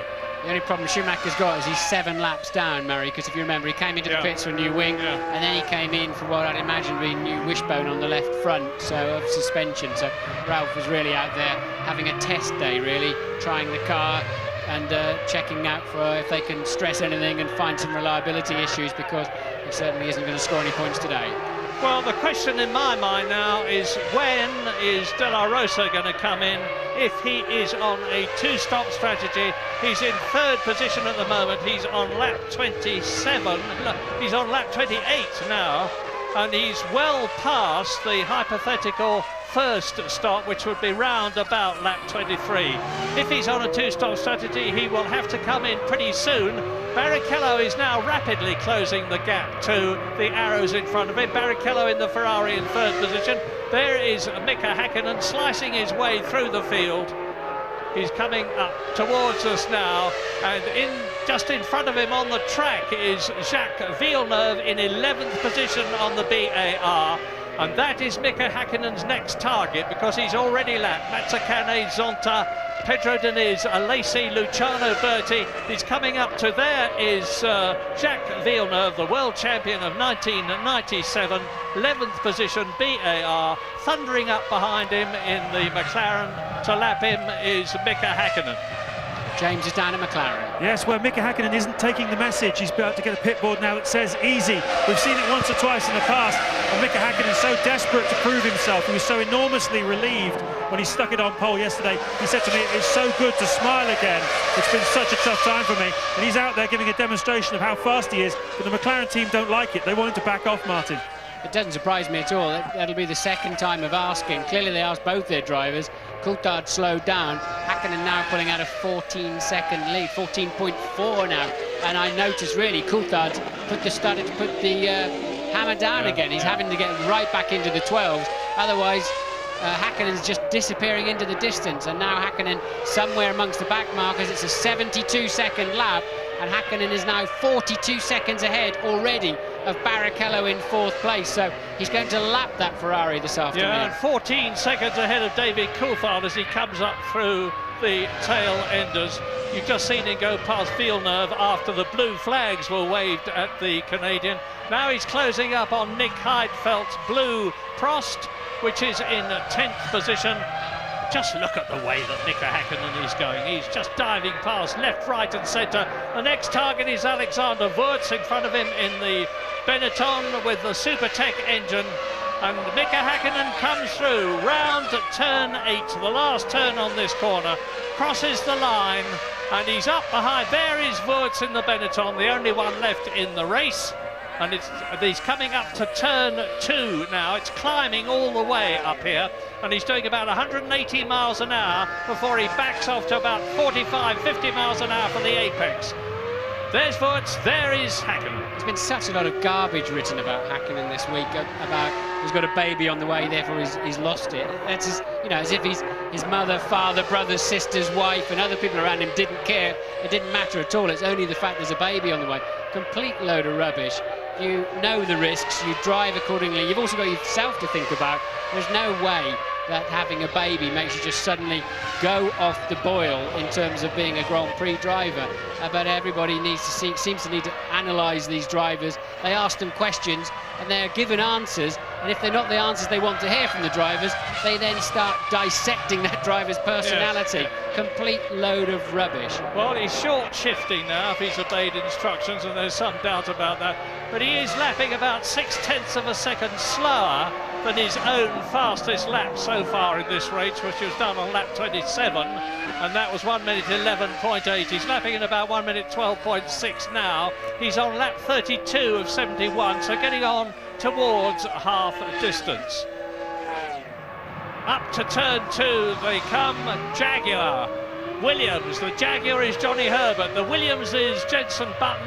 And there is Mika Häkkinen now. He has passed Wurz. I'm just checking on whether he's... No, Genet is the next one. I've been talking a little about this Minardi because Marc Genet is in a magnificent 8th position, the Spaniard. There's 2 Spaniards in Formula 1 now. Pedro de la Rosa is the other one. And that car, that yellow Minardi, if it had a lighter engine, the Ford engine that it's got is pretty powerful. It's not far off most of the others, but it's very heavy. And Gustav Brunner, the Austrian engineer who has worked for so many Formula 1 people, has produced a great motor car. Marc Genet is making the most of it. He's hanging on to Jenson Button. There it was, Rubens Barrichello. And that was that dust coming back from behind the arrows? I fear it's a little bit more than dust. Certainly De La Rosa's gone a lot further into this race than I thought he would in terms of fuel, so maybe eating my words on that one. But yes, it's beginning to breathe rather heavily, isn't it? That is not going to make the end of the race, Murray. No, it's a super... So, oh, no, my goodness, it isn't. No, it's... Whoa, that's it. Bang, bang, bang. Out goes De La Rosa. That's a replay. So Rubens Barrichello will be moving up into 3rd position with the disappearance of the arrows after a superb drive. I don't think it's still running. Yeah, it's not disappeared just yet. That was a replay of it smoking earlier on. Now he's coming in for, let me look out of the window, it's a routine stop. Yeah. They're expecting him. So he may have to, he's certainly not going to be able to get to the end of the race without stopping again, I would have thought, from here. But De La Rosa in, but surely that engine is not going to see the checkered flag. 6 laps into the window, it looks to me as though he's going to turn in. Very leisurely stop, no tyres, you see. Looking at the back of the car, no, this is the end of De La Rosa's effective race, whether he rejoins or not. So Barrichello goes up into 4th position, 3rd position, Mika Salo goes up into 4th, Johnny Herbert is 5th, Jenson Button for the 4th time in his career is in the points. He's finished in the points twice, and he's in the points again. And Marc Genet is in 7th place, and now Mika Häkkinen has lapped everybody up to 7th position. Oh, and as I say it, he passes Jenson Button. Well, you're right, Martin. If Häkkinen goes on the way he's going now, he's going to lap everybody before the end of this race, except his teammate David Coulthard. Yeah, it's a brilliant performance from Häkkinen. He's certainly not backing off at all. It's quite a good scrap going on here. You've got Salo rather, 9/10 behind him is Herbert, and now just a little bit more is Jenson Button. He was 1.2, but he had to yield to the McLaren of Häkkinen that was lapping him. But a good little scrap there for what will now become 4th, 5th and 6th. That's Salo, Herbert and Button. Well, the highest that a Jaguar has finished in a Grand Prix was Eddie Irvine's 4th place at Monaco. Johnny Herbert is in 5th position, and Louise has got information about De La Rosa of Arrows. Yeah, that's right, Murray. A lot of sad faces down here at Arrows, as you can imagine. De La Rosa was on a one-stop strategy, so he was keeping up with those cars on pure pace. Nothing to do with the fuel stop strategy, but unfortunately his gearbox has let him down. Exactly the same reason as his teammate Verstappen went out. As we watch Mika Häkkinen closing up on Johnny Herbert and surging past the Jaguar, which is in 5th position still. So there's just Salo, Barrichello and Coulthard ahead of Mika Häkkinen for him to lap. And Salo is lapping in about 1 minute 14.5. Mika Häkkinen is lapping 1.5 seconds faster than the Sauber. Herbert was smart there. Clearly he's got to let the McLaren pass. The flags were already waving at him, blue flags, but he chose to do it in a place where they both lost the minimum amount of time, especially himself. So Johnny, the old hand, able to release Häkkinen without giving away too much in his pursuit of Mika Salo. But a little, as you can see, but now Salo has got the same problem, but he can let Häkkinen get through as they break up into turn 1. Salo will then just blend out the throttle a little bit down this straight and let Häkkinen have the inside line. That way Salo stays on the racing line and gets good drive out of the corner because his tyres are clean, and that keeps his gap back to Herbert. Yeah, he needed to do that to prevent Johnny Herbert closing up on him. And I was saying, I'm keeping my fingers crossed for Jaguar because they've had so many hard times this season, as we see a replay of Hakkinen going past the Ferrari engine. So it's a Petronas engine officially, but it's a Ferrari engine in fact, of Mika Salo-Sauber. And you're watching a really brilliant race, brilliant drive by Mika Hakkinen, who certainly lost none of his form. But I was talking about Jaguar. They've had so much hard luck, with 3 retirements for Eddie Irvine, with 4 retirements from the first 9 races for Johnny Herbert, only 1 points finish. And people don't realise, they say it was the Stewart team last year and Johnny Herbert won for Stewart at the European Grand Prix at the Nürburgring. Why can't Jaguar take it on from there? Well, it's virtually a completely new team in terms of personnel at the top, and the infrastructure is largely changed as well. And it's a very, very difficult thing as we ride with Rubens Barrichello. Now he is closing a little, but only at about 2/10 of a second a lap on David Coulthard, who is second, and he is 32 seconds behind Coulthard, and he is 47 seconds behind Hakkinen. Yes, that's the first time in 35 laps that Barrichello's been faster than either of the 2 McLarens. As it happens, he was faster than both of them. But remember, they are going through the traffic. They're going through the back markers. So Hakkinen leads by 15.4 seconds from Coulthard. Barrichello 46.9 seconds behind Hakkinen. Salo, Herbert and Button in close formation to round out the top 6. We'll be back very shortly.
Hakkinen has been in for his fuel stop and has lost the lead to David Coulthard.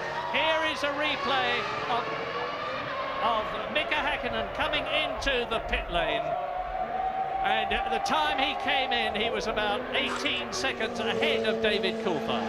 Yeah, it's looked a pretty solid stop. I thought they were struggling a bit with the vent hose on his left-hand side of the car, but a reasonable stop considering it's a one-stopper. Nothing too special, but Hakkinen away reasonably cleanly. And there you see Coulthard storming through to take the lead, but of course he has yet to stop. So Coulthard now leads from Hakkinen, and back now with the live pictures, and they're showing P. They're going to have to put that to P2, of course. 32 laps to go. And Rubens Barrichello is now on a charge. He's doing the fastest lap of the race as I talk to you. He's still to come through and complete it. He's done a lightning first section this lap. It's split up into 3 sectors for timing purposes. The first sector ends just before turn 2. He's gone through the second sector faster than he has been before, but the gap between him and Mika Häkkinen is still some 30 seconds. Coming down now, it's 20 seconds as a result of Häkkinen's stop, and Barrichello has yet to stop himself. Yes, Barrichello's done his fastest lap of the race rather than the fastest of a 1:12.5, but that's just normal sort of cruising around McLaren pace at the moment when they were trying to just save the engine a little bit. So now Coulthard, if he's got a few extra laps of fuel in this car, probably explains why he wasn't able to stay with Häkkinen earlier on. The traffic certainly hasn't fallen well, and he hasn't taken it as well as Häkkinen, but Häkkinen quite clearly in any event has more speed around this racetrack. But Coulthard leads the race, and he's got low fuel. He must be doing for fuel in the next few laps, and he should be able to pull some of that deficit back that he had on Mika Häkkinen. So the order on lap 41 with 30 laps to go in this 71-lap race.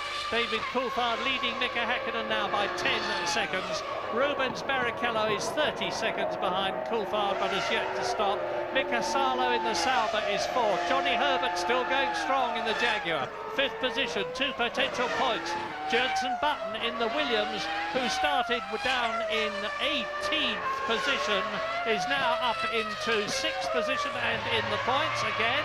Marc Genet is 7th, Villeneuve is 8th. He's got ahead of Heidfeld, who has come in for his pit stop down to 9th.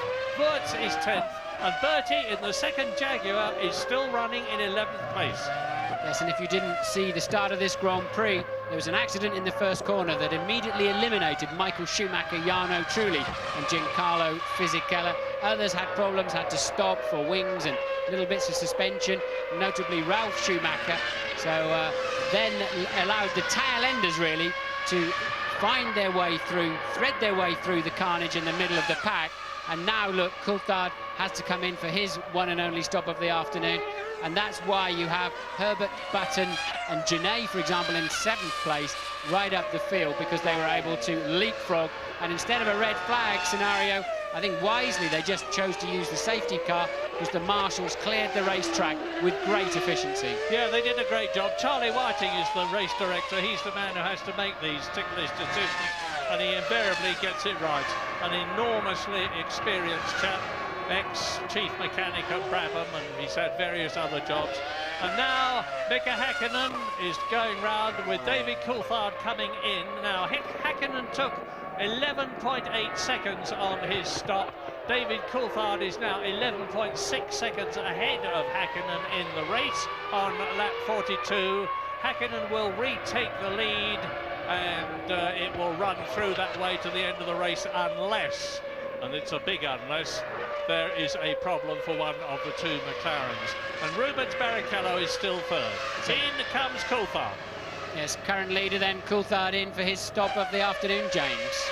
A very mellow atmosphere down here in this McLaren garage. They can't believe their luck, frankly, guys. They are absolutely cruising this race. The only question mark is, what did David Coulthard believe he was about? Did he think he was going to have a chance to race Mika Häkkinen? But he's taking on about 68 kilos of fuel now. Should be stationed for about 10 seconds. Very smooth, very nice, very McLaren.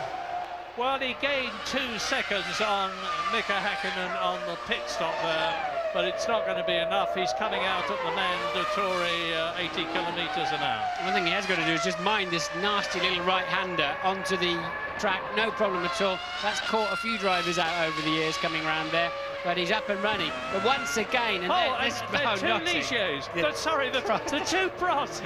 There's the pressure of the occasion. That's a Lacey and Heidfeld. I don't know what's happened, but it's the... I mean, poor Alain Prost, as if he hadn't got enough pressure on him in this vital race. His 2 drivers appear to have come together, and we saw in the last race Alain Prost nearly throwing a fit in the pit lane as the gantry camera caught him. Here it is. That's too late. Whoever was coming in second there, which is Jean Alesi, was coming in too late. That one has got to be firmly on Alesi's shoulders, and he's still trying to drive away with one wheel hanging off. But it's just too late in there. There's no way he could have expected Heidfeld to yield in that situation, and he was nowhere near close enough. Now, here is a problem. Rubens Barrichello was coming up behind that lot. Look at those shards of carbon fibre being smashed off the car. Look at them all over the circuit. Rubens Barrichello will have had to run through that lot, and it is not impossible that he could get a puncture as a result of it. And that would be the cruelest possible blow for Ferrari, who've already had bitter luck here. Sean Lacey riding in on the back of the bike to face the wrath of Alain Prost. And with De La Rosa now is Louise Goodman. That's right, Murray. The McLaren's running in first and second, completed their pit stops, but the man who was running third unfortunately stood here with me in the paddock. Pedro, can you get any consolation from the fact that the car was running so strongly before you went out? No, it's not enough. Just not finishing another race. It's not good, especially I would have loved to finish on a good position for the team, and especially because everyone was thinking that we were on a two-stop strategy and we were on a one, like all the others. And it was a shame, really, because we had some transmission problems.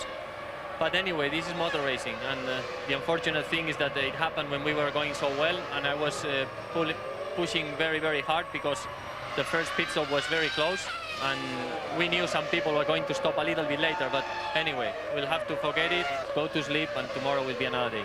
Thanks, Pedro. Another very resigned and phlegmatic De La Rosa. That's his 8th retirement from 10 races. But very interesting that they were on a one-stop strategy. Bodes well for Arrows. It certainly does. I certainly owe him an apology because the car had such speed. And Tom Walkinshaw even told me this morning they were on one stop, but I still didn't believe him because they had such amazing speed in the warm-up this morning.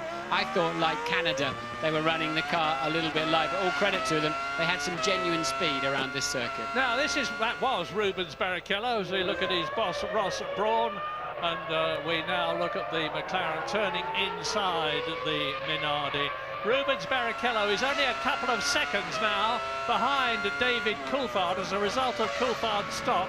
And Barrichello on lap 45 has yet to come in, so it's a bit of a false picture. Barrichello is with the second place McLaren of David Coulthard on the track, but effectively he's still way back in third position. Johnny Herbert up to 4th place. Yes, because Salo pitted from what was 4th place, and Herbert and Button have yet to stop. And I think this also explains why, I mean, Barrichello going so far into the race, he was very heavy off the line, could also again explain why Michael was able to have such a poor start, yet still be ahead of Barrichello into that first corner. You're on board now of the Ferrari as you head up towards turn 2. A car in front of us, clearly the car, in fact, no, that's a Coulthard, second place man Coulthard, who has already made his stop, of course, and Barrichello surely has to pit anytime soon. But if the Ferrari can go this far on a tank of gas, that bodes very well for those circuits like Monza, for example, where they just need to run as far as they can. But we see in the pit lane, Ferrari mechanics are out, Jaguar mechanics are out. That must be for Johnny Herbert. Bertie's already been in. So now, there we go, Barrichello now must stop. And Jenson Button is up into 4th place as Johnny Herbert comes into the pits. Jenson Button is up from 18th at the start to 4th in the race on lap 47 out of 71. A brilliant drive. David Coulthard there second, being crowded by Rubens Barrichello, who is about to come in for his one and only stop in this year's Austrian Grand Prix. There are the Ferrari mechanics. James is there. It's been very disappointing down here at the Ferrari garage. I think they've just been really struggling for grip. The car has been sliding through the corners, particularly the first 2 corners. Really a bad day. Rubens has been doing mid-112s, even in the run-up to his pit stop. And, well, not a good day for Ferrari, I'm afraid. So out of the pit lane, Gently Motors, he has to, he can't go any faster than this. There is a speed limit for safety reasons. Gently Motors, Rubens Barrichello, who of course has now got a long gap between himself and David Coulthard, who motored serenely on as the Ferrari came into the pit lane. Barrichello accelerates away. He's Ferrari's sole hope in this race for 4 World Championship points compared with the 16 McLaren will get. And look at Button. He's now done a 1:12.9, his fastest lap of the race by some margin. He's been told to sprint. Remember, he was tucked up behind Herbert and Salo. There was a few tenths between the three of them, and now his pit stop is imminent. I can see the mechanics out in the pit lane. Ralf Schumacher, surely it will not be pitting again, so it must be for Jenson Button this time around. He's been told to push. He might, just might, leapfrog Salo and Herbert if he can have a good in-lap. Now, unless I'm very much mistaken, Jenson Button has had a very encouraging discussion with Frank Williams here in Austria. It's not necessarily so encouraging that it'll mean he'll stay with Williams next year instead of Montoya, the Colombian, who is expected to take his place. But Frank Williams and Patrick Head are delighted with the Englishman. They got him under long-term contract. There's no doubt that if Button is not with Williams next year, he will be with somebody else. And into the pit lane he comes from 4th position. Now, he's got Jacques Villeneuve at the present moment just a few seconds behind him. Villeneuve goes through and takes 4th position. Villeneuve yet to stop, but here comes Button into his garage now. Just gently runs into the front jack. That's exactly what he should be doing. He's right on his mark, so the mechanics can easily manoeuvre around the car, moving the wheel. The fuel stop was short, of course, not so far to run to the end of the race. So a great stop for Button. That could just put him into a net 4th place, Murray. Yeah, but there goes Wurz through. Now, Wurz was a lap adrift on Hakkinen, and I reckon that he's moved up into 5th position, and Jenson Button will therefore be down to 6th if I'm right. Yes, but Wurz hasn't stopped yet, and nor has Jacques Villeneuve. But let's do a current 1 to 6 until it shakes out after all the pit stops. Mika Hakkinen leads David Coulthard by 17.1 seconds. A further 26 seconds down the road is Rubens Barrichello, and then it's Villeneuve, Jenson Button, who we've seen just pit stop, so the computer hasn't caught up with that yet, then Alexander Wurz, Salo and Herbert, who have stopped, are down in 7th and 8th at the moment. Another lap from now, we should be getting the true picture. Well, if Hakkinen wins this race, he's still going to be 8 World Championship points behind Michael Schumacher as they go to the 11th race in Germany at Hockenheim in 2 weeks' time, and we go to a break.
Number 71 at Austria's A1 ring. 13 of the 22 cars that started are still circulating, and Mazzacane in the Minardi is 2 laps behind race leader Mika Hakkinen as we ride with Rubens Barrichello, who is 25 seconds behind second place David Coulthard.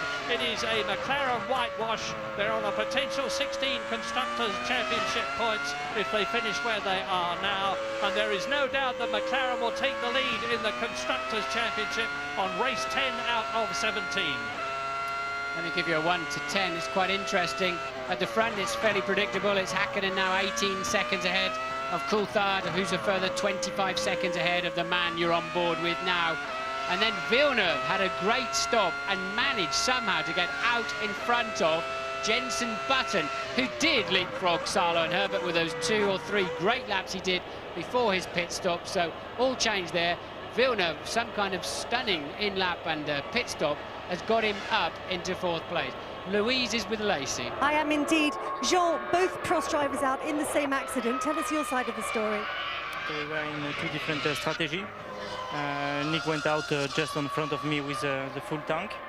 I had the competitive car at this moment of the race, so I tried already once to overtake him. We touched each other already once. When I pass through the pits, I make a sign with my hand, and the lap after it, we had a definitive accident. So I want to understand exactly now with Alain why or if they say something to him before. So you feel that the team should have told Heidfeld to let you pass? Of course, especially in this situation, everything is clear. I mean, they know the strategy very well, and I overtook a car at this place at the beginning of the race, so I knew it was possible to pass, but you need also to I mean, okay, we had this accident, we have to speak now together to understand what's happened. Thanks, Sean. The problem is Heidfeld had no idea that he was coming up, so if there was any kind of instruction, it hadn't made it to Heidfeld's ears, because he simply turned in as per normal without an inkling that his teammate was slithering up the inside of him with a do-or-die effort. But I can understand John's point. If they were on different strategies, surely the team should have been playing a role in that one. But I'd like to cut back to the Villeneuve, Button, Salo and Herbert situation, because they're reasonably, as you see, what must be Salo, who's currently in 6th place, and Johnny Herbert there chasing him in the Jaguar. Yeah, Sala actually lapping a bit quicker than Jenson Button at the moment, but he's some 4 seconds behind him. That P6 is the sign to Mika Salo. There he is, and behind him in 7th place, the green Jaguar of Johnny Herbert. You remember he was in the points, he's just out of them at the present moment, but Jenson Button in the Williams BMW is very much still in them. Now, Villeneuve, who got past him in the pit stop, is pulling away from the Williams BMW. I was going to say that Jacques Villeneuve would be an extraordinarily difficult bloke to get past, particularly by somebody who's as comparatively inexperienced as Button is, fine a season as he is having. Well, Villeneuve is pulling away. He's 2 seconds ahead of Button now, and he's lapping, of course, slower than Rubens Barrichello. Only 3 people, Hakkinen, Coulthard and Barrichello, are on the same lap, and Mika Hakkinen is lapping about 0.4 of a second slower than Rubens Barrichello at the moment. Some kind of stellar drive from Villeneuve actually up there into 4th place. Remember in that melee in the first corner, he really did lose out quite badly. I can't remember, I think he was 14th or 15th when they took the safety car away. So he's made his way through the field. Others have had problems. And then a stellar pit stop. Villeneuve in a very strong 4th place. And Button, we think, has gone off. Button has run off onto the grass as he goes wide again. So Button's made a mistake in the last corner. Yeah, and he's got Salo right behind him. There is Button in 5th position. Salo in the Sauber right behind him as they come up to turn 2, and that's where the Schumacher brothers had a gigantic battle respectively in the Ferrari and the Jordan a couple of years ago, and Johnny Herbert is right up behind Salo. So you're looking at the battle for 5th, led by Button, with Salo sandwiched between the 2 British drivers, Button and Herbert. Herbert in the Jaguar. And there's everything to gain for all of them. Button wants those 2 points, so does Salo, and especially Johnny Herbert, to give him the first points for Jaguar and the team's 2nd World Championship points this year. Yes, Johnny Herbert in the worst possible place to finish a Grand Prix, and that's 7th, but he hasn't finished yet. and certainly Button, we think he ran, we're hoping to see a replay, he ran very, very wide in the last corner. The Williams pit are ready with a new nose, but I would imagine they'll only bring him in if he has a problem, which he doesn't appear to have at the moment. I would imagine that's a precautionary situation with regarding to the Williams pits. With so relatively few laps to go, it would be crazy to bring him in, and I can't see anything wrong with the nose. I think his team will be there ready just in case. Well, disappointing for McLaren and their sponsors that we're not seeing more of Hakkinen and Coulthard, but it's a very wise decision by the television director, because this is the excitement. The McLarens are way out on their own, because there is the nose cone ready for Jenson Button's car, number 10. There is Jenson Button's car, number 10. Doesn't look to be suffering too much at the present moment from as far as I can see. And that is Jacques Villeneuve running wide, and that's what caused Button's problem, as he was tucked up right behind the BAR as they came round turn 8. That's about a 135-mile-an-hour corner. He just dodges the tyre wall and keeps on the track.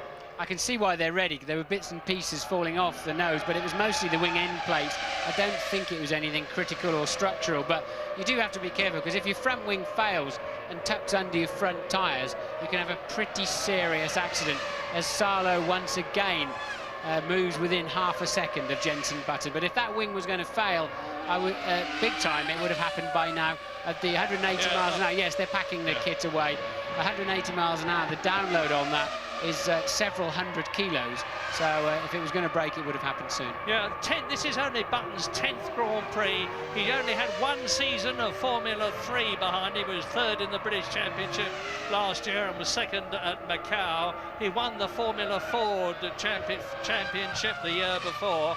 So this is only his third season of single-seaters and only his 10th race in Formula 1. And he's undoubtedly been the find of the season, and one of the best for a very long time. And that's endorsed by Frank Williams as Mika Hakkinen goes through to complete his 57th lap.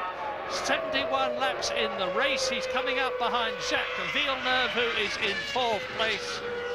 And there is David Coulthard in 2nd position, and Villeneuve, of course, has long since been lapped by Mika Hakkinen. Now he's lapped by David Coulthard. The gap between the two McLarens is just under 16 seconds. Yes, the McLarens have now dropped about 1.5 seconds per lap to match the pace of Barrichello. They've got enough of a margin. They don't have to push. Hakkinen, having built himself a margin over Coulthard, is now paying attention to his pit board, telling him to ease it a little bit. He's now dropped back into the 13s and 14s, as has Coulthard, and that was Barrichello's pace anyway. Yeah, Barrichello, as we watch Jacques Villeneuve in 4th position, he's been lapped. Barrichello's having by far the best season he has ever had. Unlike Eddie Irvine in the last 4 seasons or so, he theoretically does not have to defer to Michael Schumacher, and partly as a result of that, he's had 3 second places, he's been third a couple of times, he's been in the points in 2 4th places, and he's only had a couple of retirements as Barrichello in Brazil and at the British Grand Prix, and as a result of all that, he's in 4th position in the World Championship, and he's going to, of course, increase his points positioning here in Austria with another 4 World Championship points if he stays where he is. And we're looking at Mazzacane now in the Minardi with the red wishbones. He is in 13th place, and Alexander Wurz is behind him in the Benetton. Well, Jenson Button sort of regrouped and started coming back. He lost 6 or 7 seconds when you saw him bouncing across the gravel to Villeneuve, who'd snatched the 4th place on the pit stops, but Button taking 1.5 seconds out of Villeneuve on the previous lap. I think Villeneuve was lapped at that time. I don't think he's got any specific problem. But Jenson now again establishing a 1 second lead as I'm talking about it, back to Salo, and Johnny Herbert is a further 1.2 seconds behind. A bit of debris lodged under the front wing end fences of that Williams, but Button is picking up his pace, and we're going to take a break.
a fire at the rear of the car.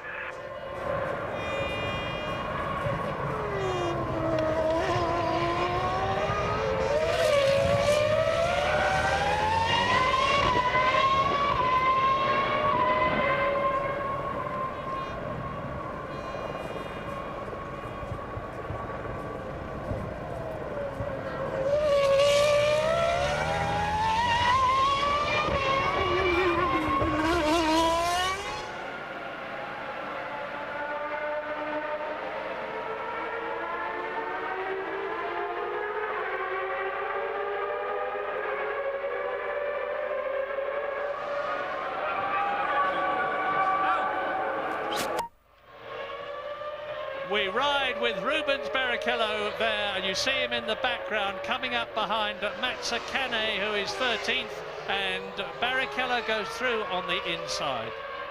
Now here is coming up a replay of what's just happened to Ricardo Zonta, the Brazilian who was in 11th position in the BAR Honda, which has grenaded itself in the biggest possible way, and out goes Ricardo Zonta. You see Ralf Schumacher going through on the Williams there. He's rejoined the race, and again we see this multiple replay to the embarrassment of Honda, and we rejoin now Ralf Schumacher, who is now 9 laps behind the leader Mika Häkkinen, but keeping running on what is in effect an extended test for the Williams BMW team.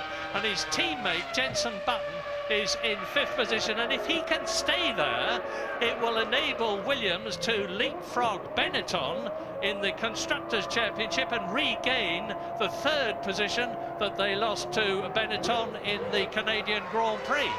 No idea why Mazzacane had to stop and go. Could be pit lane speeding. I don't think he's been anywhere near on the track to be able to, and this is a replay of Ralf Schumacher, who is running last and some 9 laps behind the leader, just out for an afternoon sport, having managed to spin off as well, just for good measure. And Zonta looked just about getting hit on the head by the and yeah, thank you. Well, there you go. It's catching, isn't it? Yeah. And he's I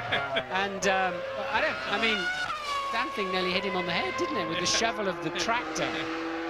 So Mika Häkkinen, here he is, lap 63, 71 lap race. Well, I say again, people were starting to write Häkkinen off, the very determined, phlegmatic, experienced Finn. Rubens Barrichello is cutting into, at the rate of about 0.4 of a second a lap, David Coulthard's lead, which is now some 26 seconds over him. But the McLarens are in effect touring. They're still going very quickly indeed, but not nearly as quickly as they could do if they had to. And you will have observed that although there are dark storm clouds overhead, the majority of the sky is blue, the track is dry, there have been no adverse weather problems for the drivers and us to contend with in the Styrian Hills here in Austria. Ralf Schumacher's decided to finally call it a day and parked in the pit, but up at the front end, Coulthard keeps nibbling away at the lead of Häkkinen, and Häkkinen responds, but between them they're pegging Barrichello in 3rd place quite nicely. Villeneuve in 4th is a full 54 seconds behind 3rd place man Barrichello, and really then Button another 7 seconds down. Salo and Herbert still in reasonably close company. Yeah, Button's continuing to drive a cracking race in his efforts to catch 4th place Jacques Villeneuve, because he's pulling away from Mika Salo, who is in 6th position, and are going to score points again for the Sauber team, having already done so twice this year. In fact, he's actually done so 3 times this year, but he was disqualified from the Australian Grand Prix because of a technical infringement, no fault of his.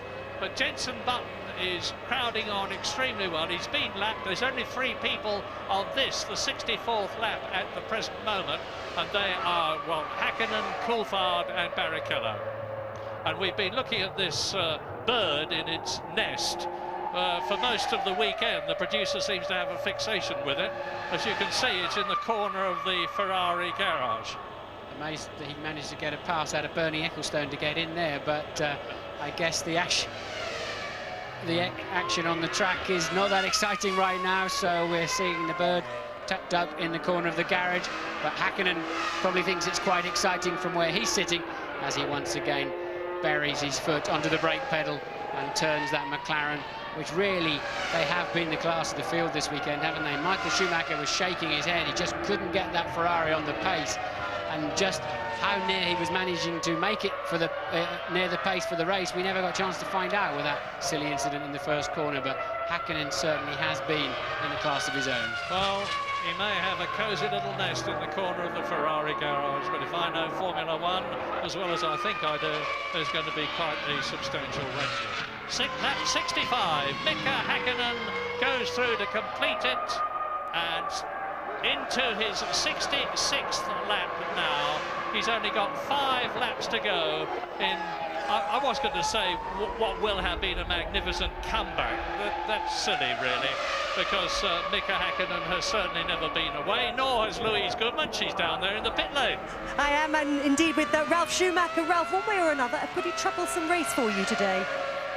Yeah, I think it was a weekend to forget, or a day to forget. I mean, at the start, it was a bit bad luck. You know, I was on the wrong side, basically, and got stuck.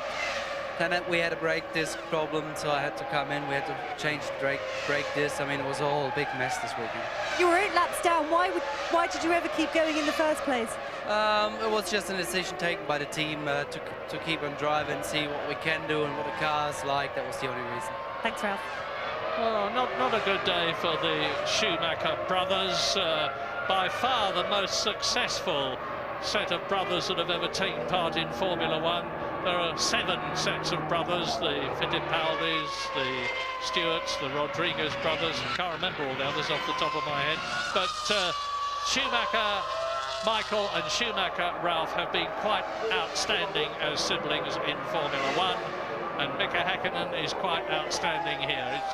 He's driven an absolutely immaculate race. I can find absolutely no destructive criticism of it at all.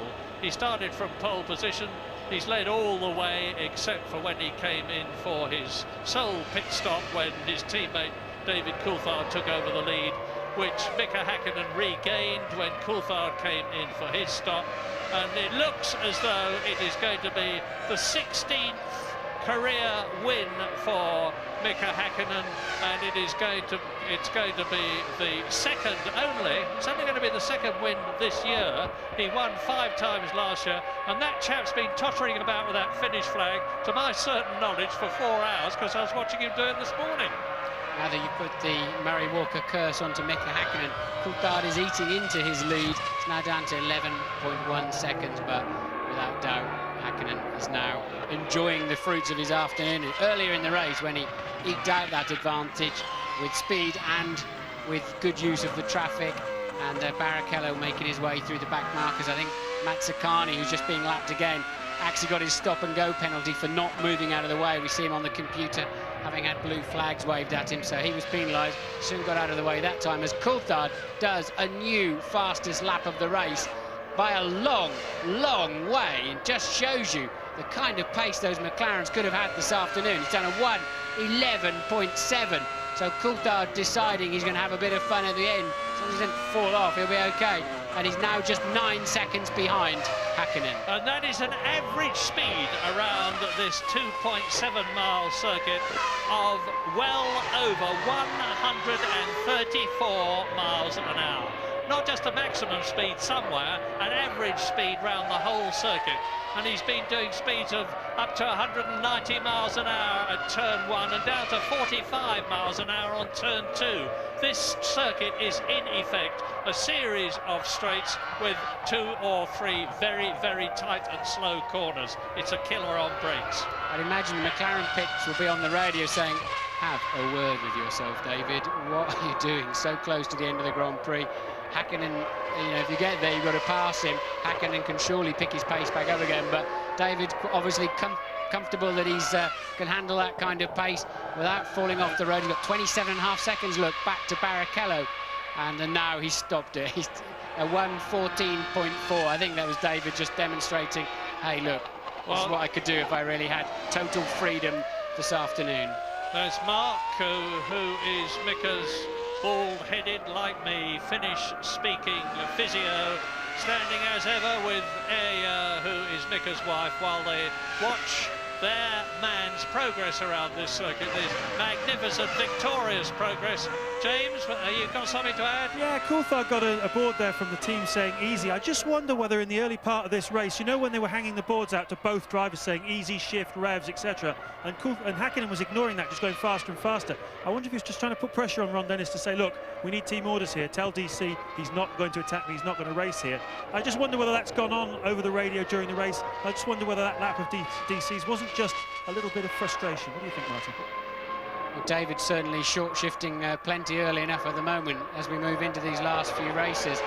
I think they were reasonably clear what they had to do as a team. As I said at the beginning, they had a fairly major problem. They needed to handle Ferrari as team players, yet they're both up for the World Championship. And as I expected, when David put the 11.7 in, the team immediately going to tell him just to sort himself out and not bother at this stage of the afternoon.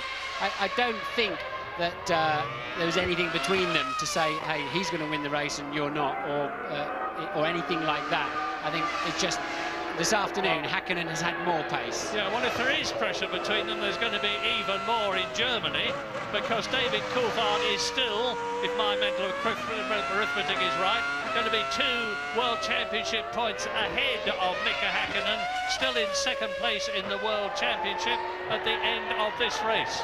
This is a great drive from Villeneuve you're looking at now in 4th place. He's got a tricky decision. Does he go now to Renault, called Benetton at the moment, who they should be getting it together? Renault have done so well before in Formula 1, both with turbo and with normally aspirated engines.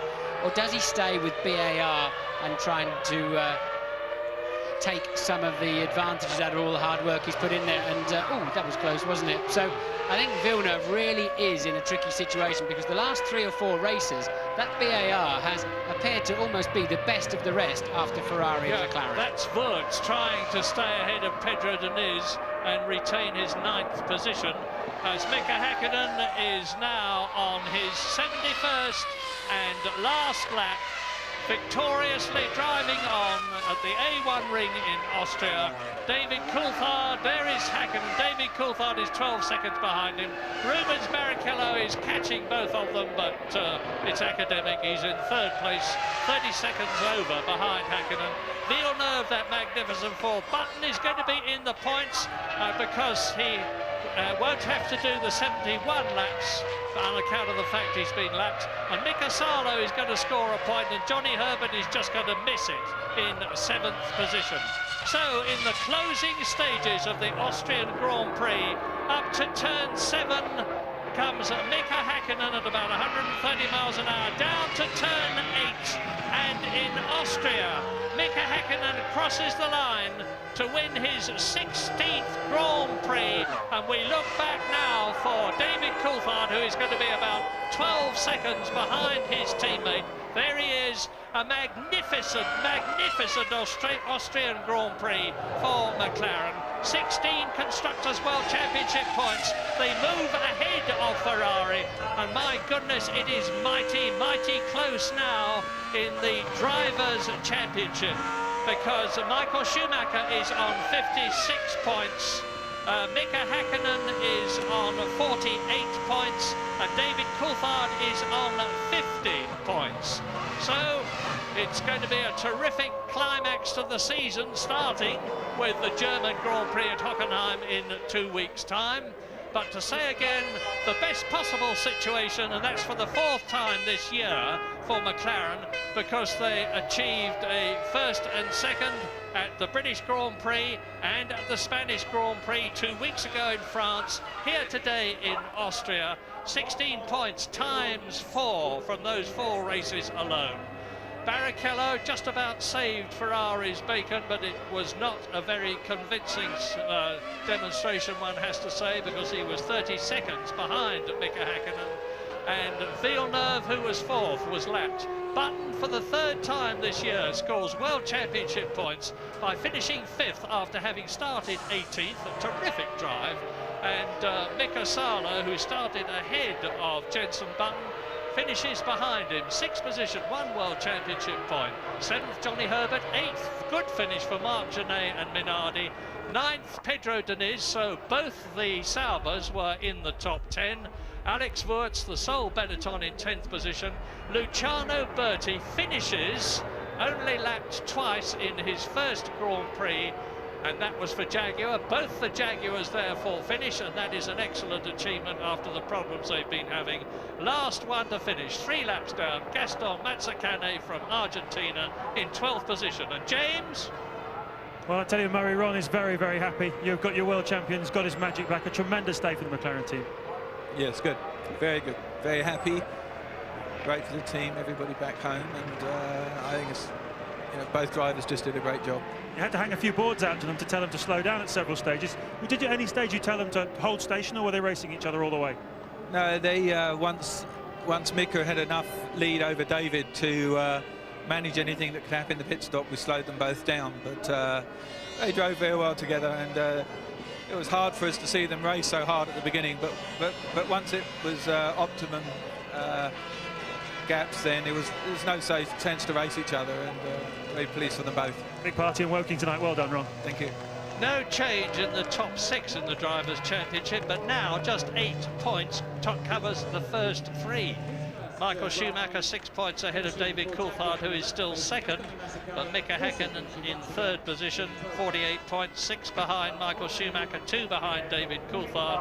It's going to be a terrific finish to this World Championship Series, and we've still got the German, Hungarian, Belgium, Italian, the American Grand Prix at Indianapolis for the first time on September the 24th, and then off to the Far East for Japan on October the 22nd, and Malaysia, which is finishing the season, the 17th race on October the 22nd.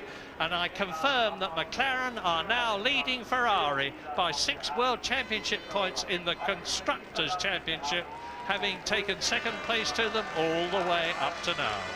And Williams have passed Benetton to 3rd. Surely Schumacher can't lose this World Championship again this year. He was running away, wasn't he, so easily at the beginning of the year.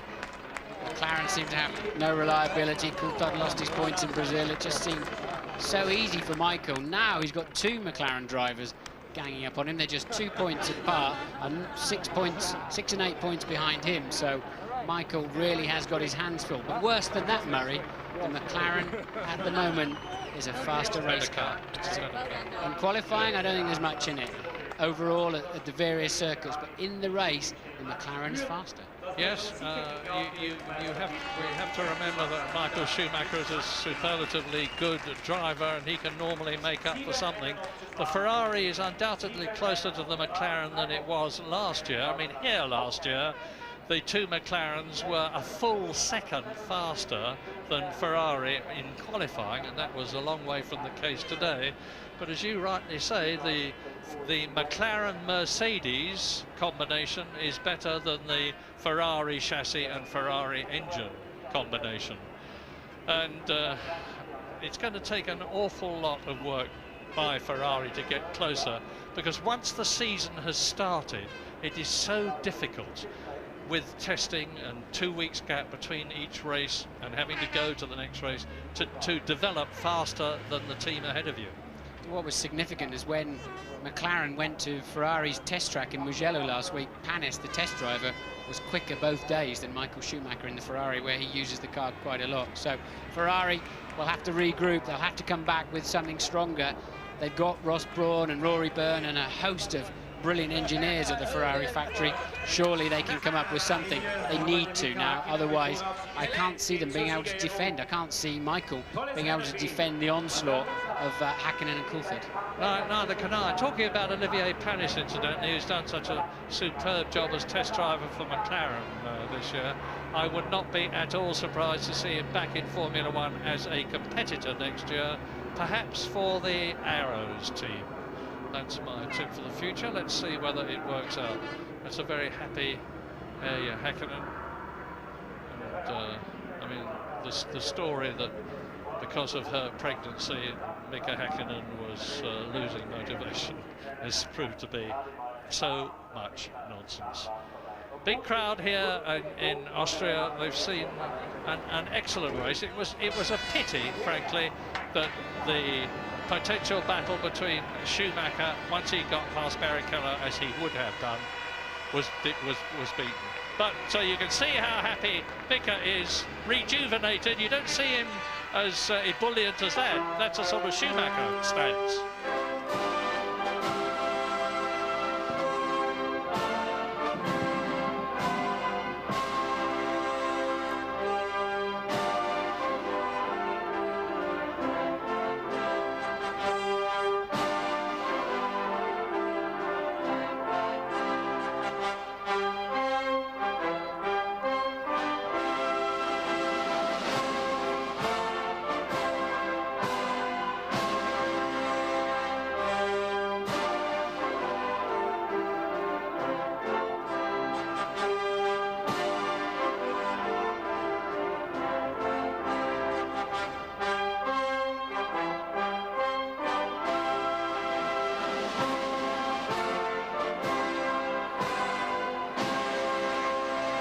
Lots of very happy Finns here, the Finnish national anthem for Mika. And there's a lot of British people here who will be equally happy to hear the British national anthem for McLaren.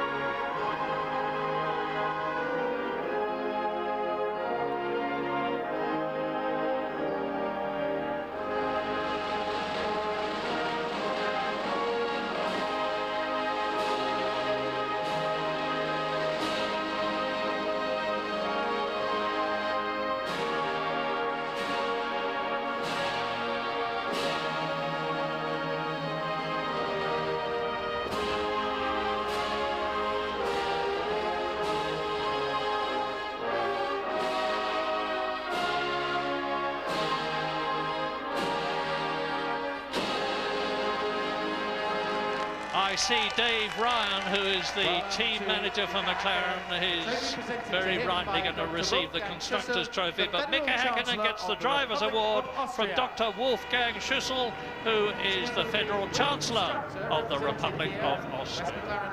Dave Ryan now gets the winning Constructors' Trophy from Dr. Boris Nemchik, who is the director of Mobil here in Austria, who have sponsored the race. And now Mika Häkkinen, having got his trophy, sees David Coulthard, second place, Dr. Suzanne Ries-Passer, the Vice Federal Chancellor of Austria. And finally, the fourth trophy goes to the third place, Rubens Barrichello from Mrs. Waltraud Klasnik. Three very happy men after what has been a very significant Austrian Grand Prix, which has seen McLaren take the lead in the Constructors' Championship and the three drivers at the top separated by a mere 8 points. Thanks very much indeed, Murray. Mika Häkkinen looking as joyful as I've ever seen him on a podium there. Martin Brundle is going to join us in the studio in a few moments' time. We've seen a real masterclass here from the world champion Häkkinen. We're going to be talking to the top three when they calm down and go into the press conference. We'll also hope to be hearing from Jenson Button, and there is Tony Jardine's analysis as well when you rejoin us in Austria.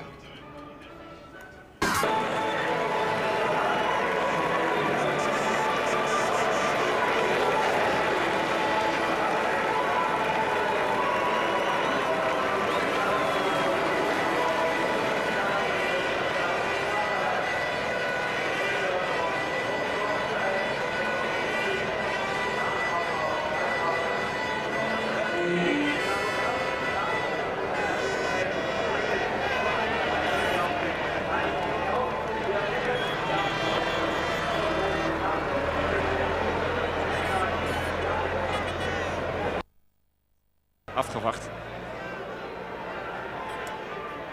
Misschien dat hij nog even een telefoontje pleegt naar Ricardo Zonta, Jan. Nou ja, ik denk niet dat hij daar punten mee wint. Dus ik denk dat zijn conclusie toch ook zal zijn van ja, het zijn dingen die gebeuren. Even ongelukkig dat het hem even overkwam. Hè.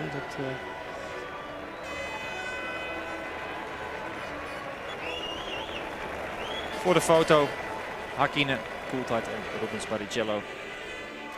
Ron Dennis belt even de uitslag door. Norbert Hauke heeft een nieuwe zonnebril en dit is dan de uitslag van de grote prijs van Oostenrijk. Op kaart met toch wel verrassend op de 5e plaats Jensen Button. We moeten ook een pluim geven aan Jacques Villeneuve die terug was gevallen naar de 13e plaats, maar toch nog 4e werd. Salo scoort een puntje voor Sauber. Johnny Herbert dus net niet. Chenet ook aan de finish gekomen. En de Rodinis reed een anonieme race. Kwam 1 keer eventjes in de schijnwerpers door die stop-and-go penalty. Alexander Woods voor eigen publiek 10e slechts. En het wordt heel moeilijk voor de Oostenrijker. Die zien we waarschijnlijk volgend jaar niet meer terug in de Formule 1. Luciano Burti kreeg de kans omdat Eddie Irvine thuis zit met een blinde darmontsteking. En werd 11e. De Braziliaan en Mazzacane sluit de rij op de 12e plaats. Een groot leger dus aan uitvallers. Hier hebben we ze. Zonta, Ralf Schumacher, Nick Heidfeld, Jean Alesi, Pedro de la Rosa, ook Jos Verstappen. Moet gezegd, Frenze, Michael Schumacher, Jarno Trulli en Giancarlo Fisichella. Het zorgt er wel voor dat er nog altijd volop spanning is in de strijd om de wereldtitel. Waar Michael Schumacher dus nog altijd aan de leiding gaat met 56 punten. Maar zijn voorsprong inmiddels wat kleiner is geworden. Coulthard volgt op 6 punten en Hakkinen op 8. In het constructeurskampioenschap heeft McLaren de eerste plaats overgenomen van Ferrari. Staat Benetton nog wel derde. Williams heeft de derde plaats overgenomen van Benetton. Dat moet wel goed rekenen. En het team van BAR is opgeschoven naar de 5e plaats. En wij wachten op de persconferentie met Mika Hakkinen, David Coulthard en Rubens Barrichello. Het is droog gebleven in Oostenrijk. Gisteren niet, vandaag wel. Het waait wel lekker. Deze mensen proberen allemaal nog even een glimp op te vangen van hun matadoren. Austrian Grand Prix. Mika Hakkinen, David Coulthard and Rubens Barrichello. Mika, many congratulations on a very dominant victory. The 16th of your career and your first since Barcelona. If I can just start by asking you about the start and in particular the first corner, could you see anything from your vantage point on the track of what happened?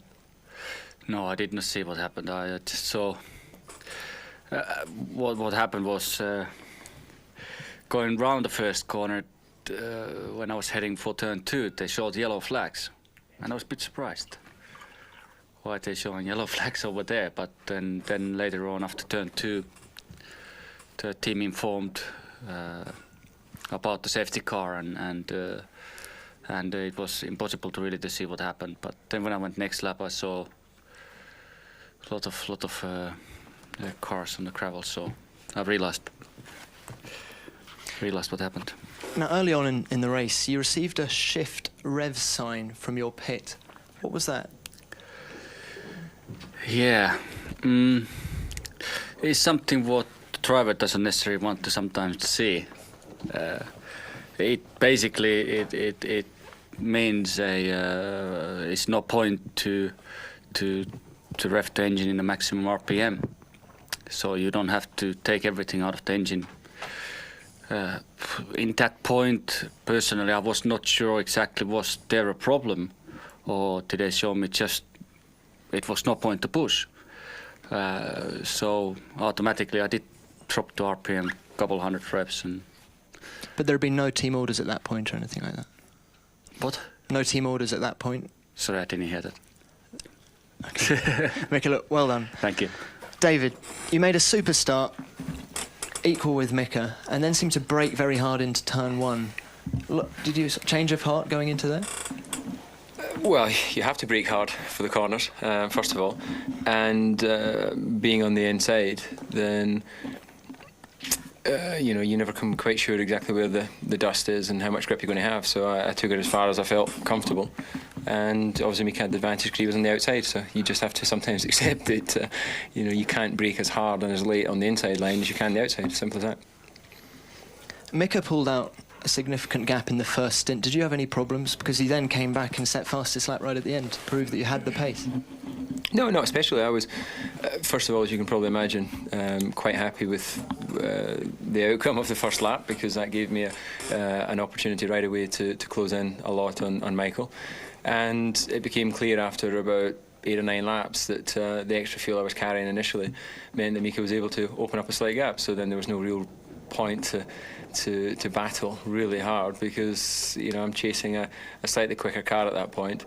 And in reality, I could have turned what was an easy 6 points into maybe nothing if we were really battling hard on the track. So I was quite comfortable to just today accept the 6 points, try and hope the car was reliable, which it was. And I said to the guys in the slowing down lap, that's the car has finished every Grand Prix since Brazil, including Brazil. And I think that's fantastic reliability, and hopefully that'll continue for the rest of the season. You're now just 6 points behind Michael Schumacher. Are you thinking of the world title yet? No, I don't think there's any need to think about that. It's individual races that if you do well in all of those, then the reward for that is having more points than the others in a world championship. So I just want to look towards the next Grand Prix, and I think we'll be strong there. I think I'll be strong there, and try and get maximum points at that race. Well done, David. Thanks a lot. Rubens, you're probably the best qualified here to comment on the first corner mayhem. How did you see it? Well, actually, I didn't see very much. I saw that Michael came on the inside, and I didn't want to make any problem for him, because I mean, we teammates, we have to work together for Ferrari. All of a sudden, I was hit by somebody, and obviously I went out on the track on the gravel. And I was lucky to survive then, and really I'm lucky to finish third today, because the car was undrivable until I came to the pit stop, and then we made a little bit of adjustment. And so the car, it was simply not what I expected, just because the floor was broken. And that's why you seemed unable to do anything about Pedro de la Rosa. Exactly. I mean, I was struggling with a very loose car at that point, and I was just hoping that things would change. It changed later on after the pit stop, but it was too late. Rubens, many thanks. Mika, McLaren have now taken the lead in the Constructors' Championship by 8 points. Good. We go to Hockenheim, a power track. You've got a very good engine. You must feel very confident there. There is all the reasons to feel confident, yes, to go to Hockenheim. All the past years, we always have been very competitive over there and very quick. So we're going to go flat out. We are confident. Thank you, Mika, and well done. And now just a word from you and Rubens in your own languages, please. Nou, niet de meest opwindende persconferentie dit seizoen. Maar Mika Häkkinen was in ieder geval een tevreden man. Het is trouwens opvallend dat het de 8e keer op rij was dit seizoen dat de beide McLarens aan de finish kwamen. Daar wordt de betrouwbaarheid dus steeds beter. Häkkinen had helemaal niks gezien van wat er allemaal achter hem gebeurde. Hij zag wat gele vlag in de tweede bocht en was daar toch wel een beetje door verrast. En toen hoorde hij over zijn radio dat het een safety car situatie was. Ja, dat is een beetje vreemd eigenlijk. Want iedere rijder die natuurlijk op dat niveau rijdt, die weet gewoon dat als je over het hele circuit gele vlaggen ziet, dat er een safety car is. Dus het verbaasde mij dat hij daarover verbaasd was eigenlijk. Ja, dan even het pitbord wat hij kreeg. Het werd hem duidelijk gemaakt om het wat rustiger aan te doen. Zelf had hij niet echt in de gaten of er nou een probleem was met de motor. En het uit voorzorg werd gedaan, maar hij heeft in ieder geval wel het aantal toeren van zijn motor wat naar beneden gebracht. Hij bleef wel gewoon hard rijden en pakte zijn tweede zege op rij, of dit seizoen, niet op rij natuurlijk. En ja, hij is een geduchte kans hebben over 2 weken in Hockenheim op dat snelle circuit. Coulthard, die wilde voorkomen dat hij net zoals vorig jaar Häkkinen van de baan tikte. Moest wel in de remmen bij die eerste bocht. Hij zat aan de binnenkant. Er was geen andere mogelijkheid. Rubens Barrichello had het hele eerste gedeelte van de race last van een auto die niet wilde wat hij wilde. Omdat hij ook aangetikt werd bij die schermutselingen in de eerste bocht. En zijn bodem beschadigd was. Dus er was geen enkel mogelijkheid voor hem om zeg maar, echt goed in te lopen op Pedro de la Rosa. En uiteindelijk is hij gewoon tevreden met die derde plaats. Jan, ja, over 2 weken Hockenheim. Dat is een circuit met hele lange rechte stukken. Nou, waar we hopelijk wel weer wat van Jos Verstappen en Pedro de la Rosa kunnen verwachten. Ja, ik heb het hele jaar altijd gedacht dat Hockenheim een goede race voor ze zou kunnen zijn. Ik had dat hier ook gedacht, maar het merkwaardige hier was weer dat die topsnelheid die ontbrak. Dat ze zaten niet in die top 3 waar ze eigenlijk het hele jaar hebben gezeten. Maar wat ik net bij de reactie van Häkkinen ook eventjes frappant vond. Dus hij ligt heel comfortabel op kop en dan ben je verbaasd dat je zo'n teken krijgt van je toeren bij het schakelen. En dan vraag je je af van is er een probleem of wat dan ook. Je moet het bijna vanzelfsprekend vinden dat je zelf je toerental teruggeeft Als je dus zo op kop ligt en als je teammaat tweede ligt die als buffer voor jou kan fungeren. Dus het verbaasde me ook dat hij daar weer verrast door was. Goed, wij blikken nog even terug op de grote prijs van Oostenrijk. Hier nog een brede glimlach bij Michael Schumacher. Hakkinen de man op pole position. En dan al meteen problemen voor Luciano Burti die vanuit de pit zal moeten stappen. Dan starten. Handje van Norbert Hout voor Jean Todt. McLaren versus Ferrari. En hier is Schumacher. Toen was er nog niks aan de hand. Met naast hem op de tweede rij Rubens Barrichello, Coulthard en Hakkinen samen op de eerste rij met de Finn op pole position. Let op de start. Hier gaat het allemaal nog goed. Coulthard is wel goed weg. Maar kan er niet voorbij in de eerste bocht. Dan krijgt zometeen Schumacher een tikje van Riccardo Zonta. En daar begint het dus allemaal. Oep, daar glijdt zometeen de Duitse door het beeld. Hier komt een tikje Seduut. Barrichello moet dan wel de grindbak in. En daar zagen we dus eventjes dat Verstappen met zijn linkervoorkant tegen Salo aankwam. Kijk ook even naar het uitstapje van Jacques Villeneuve. Die ook flink wat plaatsen terugvalt. Er zijn een hoop mensen die profiteren. Ja. En dan de wandeling van Michael Schumacher terug naar de pits. Voor hem is het over. La Rosa schuift dan op naar de derde plaats. Terwijl hier Rubens Barrichello Johnny Herbert pakt. Dan blaast Frenzen zijn motor op. En na het uitvallen van Trulli ligt ook Frenzen eruit. Hij houdt zijn wagen niet meer op de baan. En dan kan Eddie Jordan met zijn hele renstal dan al naar huis toe na 5 ronden. Barrichello er ook voorbij bij Salo. Schuift op naar de vierde plaats. Ralf Schumacher zijn voorvleugel hangt op 6:30. Ook hij is niet ongeschonden uit de strijd gekomen. En dan Jos Verstappen. Kapotte verstellingsbak. En dan moet hij wel het grind in. En dan heeft deze man nog 1 troef in de race. En dat is Pedro La Rosa. Dan krijgen we een stop en go voor de heren Diniz en Riccardo Zonta.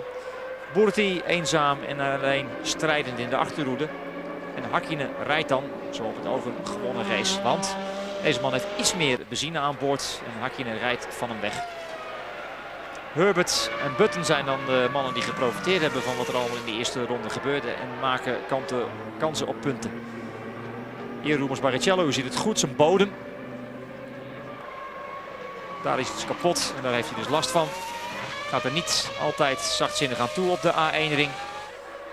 En dan ook de pech voor Pedro de La Rosa. Na Jos Verstappen valt hij uit met waarschijnlijk hetzelfde probleem. Je ziet ook vriendin de La Rosa en Tom Walkinshaw. Wat zuur. Jensen Button komt van de 18e plaats en klimt langzaam maar zeker naar voren. Hier nog achtervolgd door Giancarlo Minardi. Hier dat moment dat de heren van Prost elkaar uit gaan schakelen. Kijk eens eventjes. Bargeboard van Alesi wordt aan flarden gereden door Nick Heidfeld. Die weigert de Fransman er aan de binnenkant langs te laten. Er zal nog wel even over nagepraat worden bij Alain Prost. Ja, die grijpt naar zijn hoofd. Hoe kan dit in hemelsnaam gebeuren? Jean Alesi en Nick Heidfeld. Dan weer terug naar Jensen Button. Inmiddels ligt hij op de 5e plaats. Bleef hier even een bang moment. Komt naast de baan terecht, maar kan wel door. Dan het afscheid van Riccardo Zonta. Rosbron, ja, moet hij nou blij zijn met die derde plaats van Rubens Barrichello. Het is het maximaal haalbare, want McLaren gaat de dubbel scoren. Hier nog even het gevecht om de 5e plaats. Maar Button houdt het voor Salo en Johnny Herbert. Dus is er toch applaus, ook van mevrouw Hakkinen. En heeft deze man alle reden om bovenop zijn bolide te klimmen. Want hij is de winnaar van de grote prijs van Oostenrijk. En heeft nog maar 8 punten achterstand op Michael Schumacher. Coulthard staat er nog maar 6 achter. Dus het wordt nog spannend de resterende 7 Grand Prix van dit seizoen. De champagne smaakte goed voor Mika Hakkinen. Goed, iedereen kan naar huis. Onze volgende afspraak is dus over 2 weken. En dan zien we elkaar terug in Duitsland op het circuit van Hockenheim. En dat doen we vanaf vrijdag 14 juli. Namens Jan Lammers zeg ik u bedankt voor het kijken. Het was een aardige Grand Prix. Hier nog een keertje de stand te beeld. Kijk er nog even rustig aan en dan concludeer je zelf ook dat het nog heel spannend is. Tot over 2 weken in Hockenheim. Dag.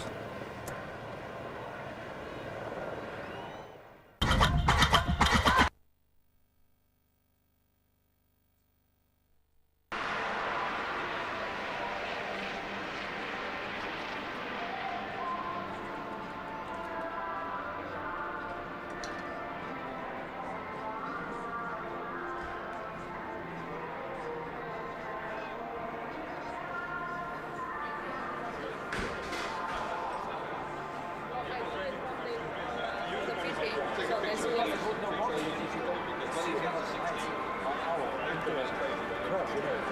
No wonder if you have symptoms of something, you know, before. Because it must be I don't know if it helps or disturbs the baby out. Yeah, I think they don't need. See that, you had coverage on TV today than anybody else in the A. I got one from New Zealand, so you look pretty happy with that. You'll not be better. See you later. After it's always been a good goal. Yes. We're going to have it. Let's go.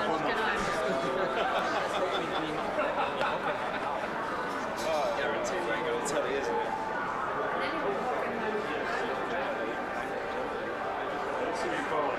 No, it's reading messages.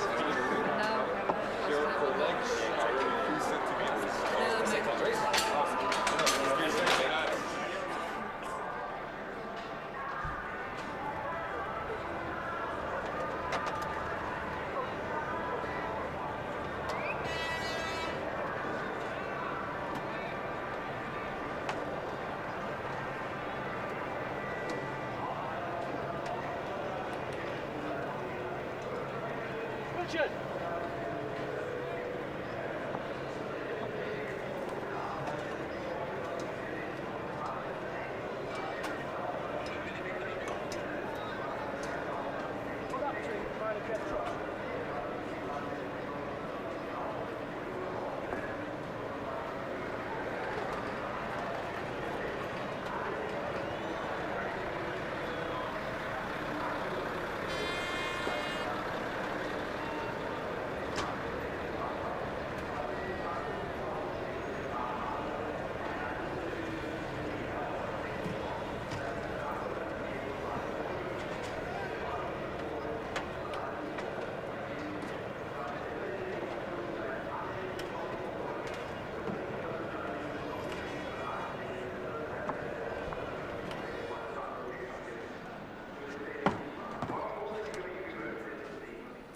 Ron Dennis, McLaren have retaken the lead in the Constructors' Championship this weekend.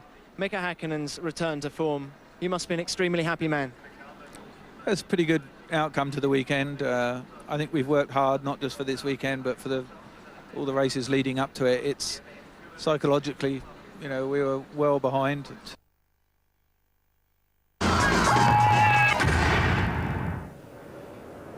We're going to be hearing from the top three very shortly here at the A1 ring. Let me just show you how today's race has changed the standings, the driver's standings. That is what it's all squeezing up there now, isn't it? Michael Schumacher just 6 points ahead of David Coulthard. Mika Häkkinen, the world champion, very much back in the mix, 48 points, a couple behind Coulthard.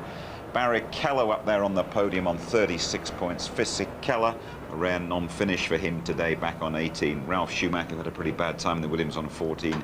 And Jacques Villeneuve on 11 in the BAR. It really is squeezing up very nicely at the top. And in the Constructors, well, the McLaren Maximum has taken them ahead of Ferrari. McLaren 98 points, Ferrari 92. Williams just a point clear of Benetton going for that third place. Let's go straight to the press conference. Grand Prix. Mika Häkkinen, David Coulthard. Thank you, Mika, and well done. And now just... Yeah, next we go to Hockenheim. Michael Schumacher, home territory, of course. We're going to have a word now with Jenson Button, waiting to have a chat to us down in the pits. Hi, Jenson. A nice smile on your face. I mean, starting down in 18th as you did and finishing up 5th. I mean, that's not a bad afternoon's work. I think it was a bit more luck than judgment on the first corner. But I suppose I was in the right place at the right time, and I think I came out about 7th, so it wasn't a bad start. And then at the pit stops, the team did a great job to get me in front of Salo and Herbert, just for Villeneuve to come out in front of me after his stop. So it was good to finish 5th, and it's also good to get some points after such a long time. The last Grand Prix was Silverstone, so it's good to be back up there and joint with Frentzen on points. Sure, well, you finished 5th as well at Silverstone, didn't you? What happened to you during that accident that took Schumacher out of the race then? I couldn't really see that much because there was so much smoke. I don't know if it was tyre smoke or what, but I just kept on the inside, sat behind Johnny, and we were able to come through it. There was cars all over the place though. We just had to dodge them. It was like dodgems. It was crazy, but we just about got through. And then I had my own little excursion towards the end of the race, but I've told Frank and Patrick I did that on purpose to make it a bit more interesting. I think they were getting bored in the garages. It was a tough car to drive, that Williams, wasn't it, towards the end of the race? After the pit stop, sorry, the second stint, it was quite tail endy, as you probably noticed. But we still finished 5th, so it's not really the problem. Obviously, we've got to do a lot of testing before Hockenheim to get it back on the pace. But I'm looking forward to it, and it's BMWs and Ralph's home circuit, so hopefully we can get a good result there. Murray alluded to a little conversation that Frank Williams had with you yesterday, without asking you to give away any trade secrets. Of course, he wouldn't do that. Just give us an indication of what the tone of the conversation with Frank, could you? Just a friendly little chat, really. Obviously, we're both very busy on the weekends, so it's good to talk now and again. It was just a reassurance, really. Obviously, nothing's been decided for my future next year, and it was just a reassurance, really. And don't worry about it, and do your best this weekend. That's all I can do. Friendly and encouraging, was it? Oh, definitely. We had a good chat, not just about racing, about other things as well. So I think we're all in good spirit now, especially after today's result.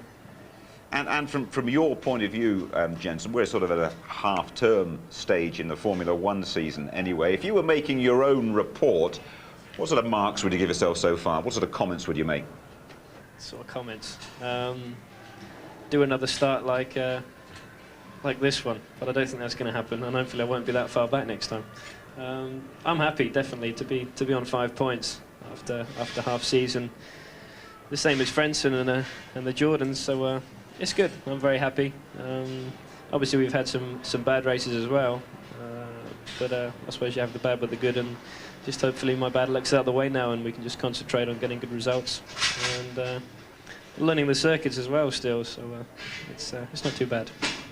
Tony Jardine's here. He just wants to word with you in a moment. But before I sort of shut up here, I mean, can you give us any indication at all about your future, about where you're going to be driving next season? I haven't got a clue.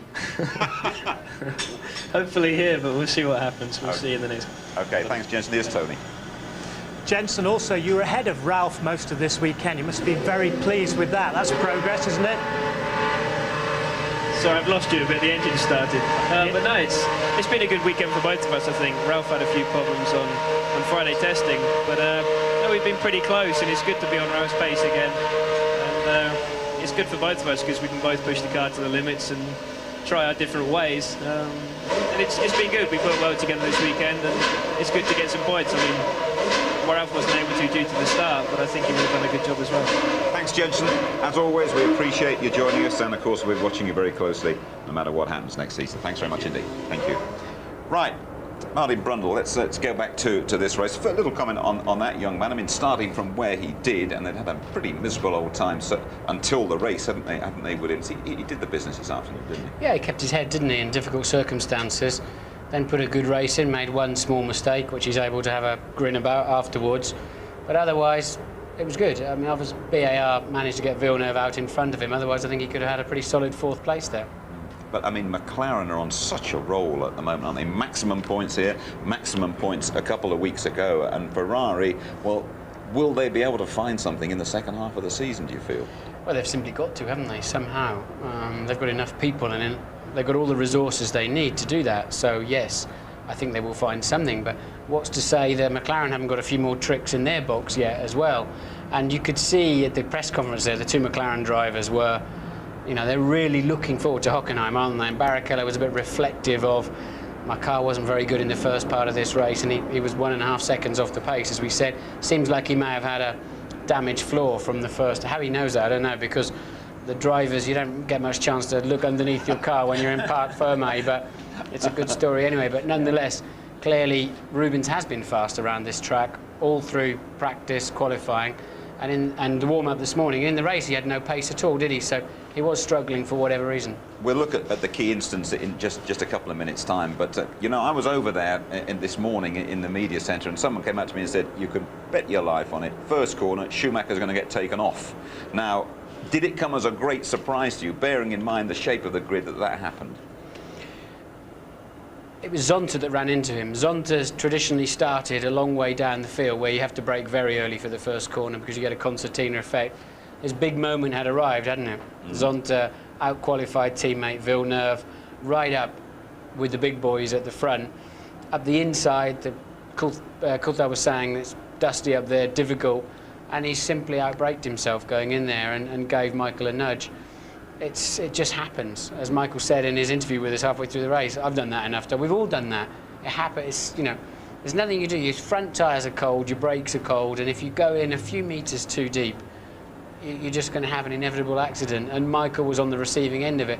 I think once or twice per season, you're going to trip over somebody or they're going to knock you off the road. Once or twice per season, your car's going to blow up or fail in some way. And Michael's going through those in quite a short space of time. Thanks very much indeed, Martin. We'll be right back with you, and we'll be looking at the key moments of the Austrian Grand Prix.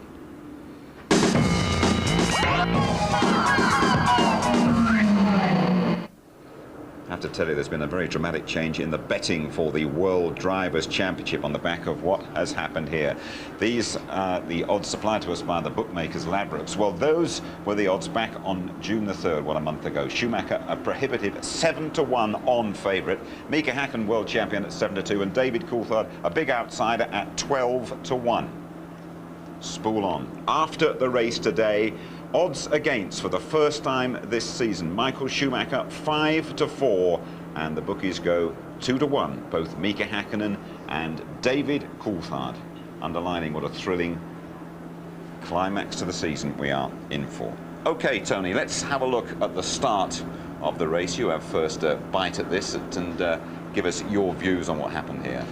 I think the great thing about this is David Coulthard at Mugello, at that test where only Ferrari were. He'd done about 30 practice starts. That's what he went there to do. And look, he went off so well, and the McLarens were neck and neck, and they left them all behind, while behind the rest of the pack are jostling.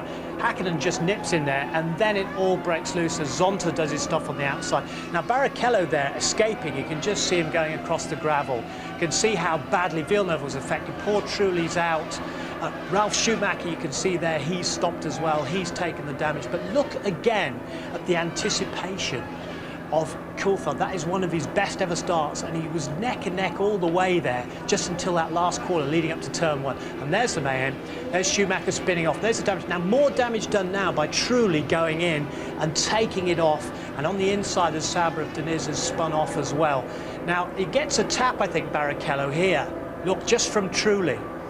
And that's what Rubens was talking about, feeling that just before now. And it really is a big mess. Now, Martin, I know you've got a point to make. I just want to put one thing to you. You are Michael Schumacher, and the one thing you want is that race to restart. That must be the first thing that goes through your brains. Is there any way that you can manoeuvre that? For sure. It didn't work out though, did it? No. Michael waited. Michael waited. Look, here he goes. Look. He waited until they pulled the Jordan away. Somehow the anti-stall had collected the engine up.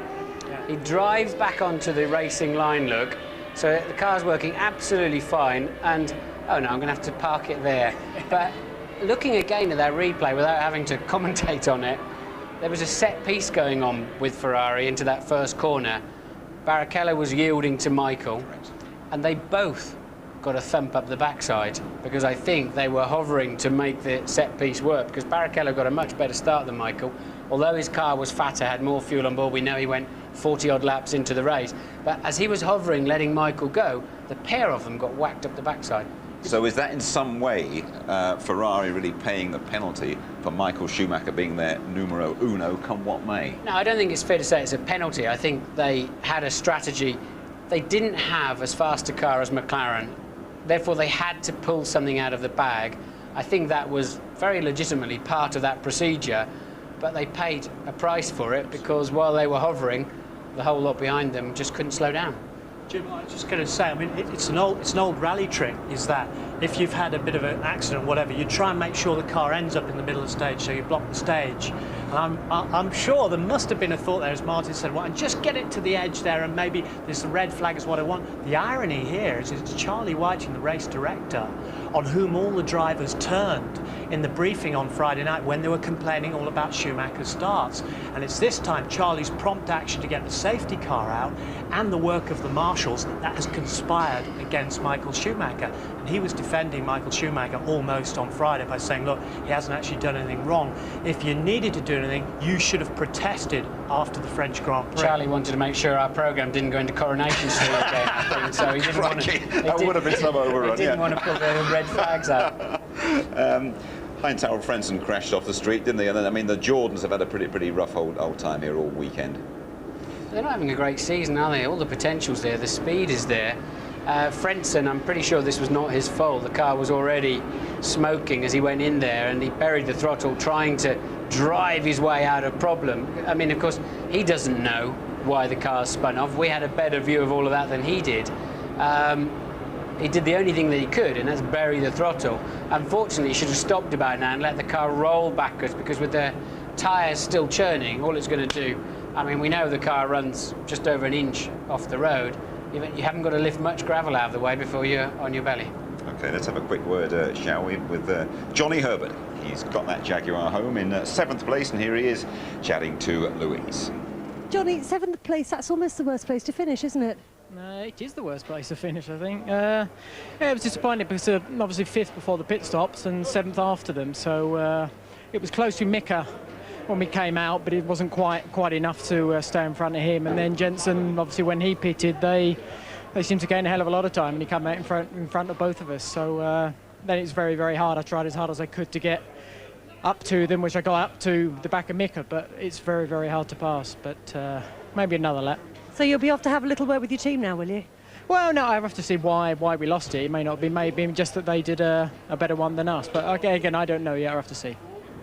And just to remind you, no Eddie Irvine in the Jaguar team today. We expect him back, though, in a couple of weeks' time.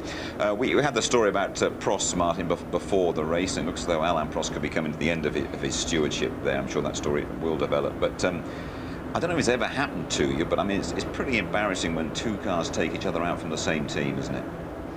It's astonishing. I mean, Alesi thinks he should automatically be let through then. I think he's probably right in that situation, because they're on different strategies. There's something flew off one of the Prost there. I think Alesi had already got, he said we touched before this when we interviewed him during the race. Heidfeld, I think, was right not to expect Alesi to keep coming. He had, although this camera angle makes it look worse than it is, or makes it look clearer that Alesi, but Alesi's already out of control anyway, look, and the inevitable happens. Heidfeld, he came into Formula One, he won the Formula 3000 Championship. He's strongly backed by Mercedes-Benz. He's had a terrible season. He does not want to yield in that situation. Prost should have been managing that from the pit wall. Alesi made that point. But at the same time, Jean can't automatically expect him to leap out of the way if he sends one up the inside. We talked to Jensen about half-time or half-term reports, actually. You had the Prost bottom of your charts, didn't you? And I don't think they've done much here to move up the class, have they? Jensen Button, though, probably hasn't he, Tony? And I don't know, I think the expectation is that he will be moving away from Williams, but certainly the expectation is that he will keep his seat in Formula One, and he's done himself no harm this afternoon. There's a very tasty rumour going around that he will end up at Benetton with Jacques Villeneuve, and we don't know whether Briatore is going to keep Fisichella or not, but this pit stop was certainly very, very smooth, and you know, it belies the guy's age. He's just 20 years of age, and he cruising. He's a thinking driver as well. He's an intelligent driver. And as Gerhard Berger said, the guy hasn't made many mistakes at all in this season. He's very, very pleased with him. And I would have thought lots of teams would be clamouring after him. But this is where he goes off. Now, this is what I want Mark to see, because I think the splitter underneath gets more damage than the actual nose cone when he went off. Schumacher did this a couple of years ago when the gravel was much rougher. We saw it at the beginning of the programme. It was an awfully rough ride, but I don't know whether he under-exaggerated how bad the car felt after that or not, because they were ready with a new nose cone. Jensen's got one big problem, that he's on a leash at Williams, a 5-year deal. And now they've got to buy themselves. Frank's got to, if he's not going to use him, and my information is that he's not going to use him next year, I hope that's wrong, but my information is that the deal's already been done with Chip Ganassi to release Montoya. To move Jensen on, to allow him, who wants to take him, put up with his learning process and develop him into a top-line racing driver, a Formula One driver that he can so clearly be, and then only to lose him back to Williams. So if Frank has got that 5-year deal still in place, he's got to set Jensen free from that. Absolutely, I would expect some sort of announcement this week actually on that. But a word about David Coulthard. Didn't win, but crikey, he's well in there, isn't he? As the bookies have just confirmed for us. I wouldn't think he'd be very happy bunny tonight because Hakkinen was quicker around this track. David got on top of him for a few races now. Mika was the man around here, and if you look in David's eye on the podium, he hates that second place a lot, especially if Mika's standing on the slightly taller step. And but hey, he's moved up. As he said, I'm closer to Michael Schumacher, and now he's got some help because Michael can't afford now to have a wheel-to-wheel with either of those two McLaren drivers because the other one is in a strong position too. Thanks very much to you both. Well, there we are then. We are coming towards the end of our live coverage of the 10th Grand Prix of the season. We try and get things right, but a bit like Michael Schumacher today, well, we do have our moments. Ready? Hi, I'm Jenson Button. It's all like...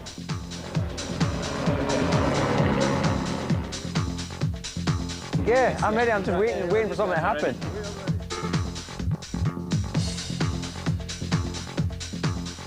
Ron, congratulations. It couldn't have gone any better. That's quite good, really. I said congratulations. It really couldn't have gone any better, could it?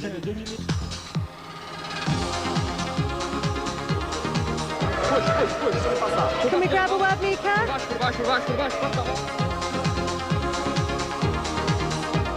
Why do you always get the giggles when I'm talking to you?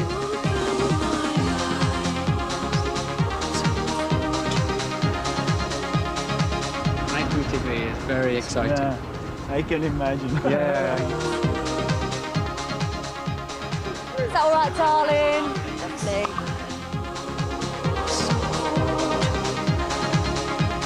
People think we make this up as we go along.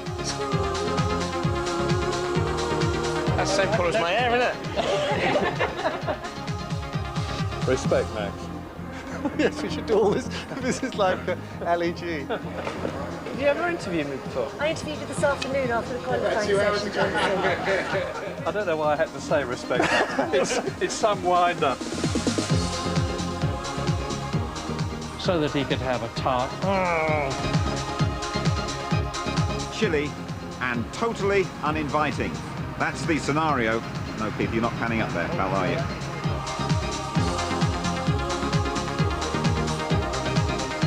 It's going to take forever.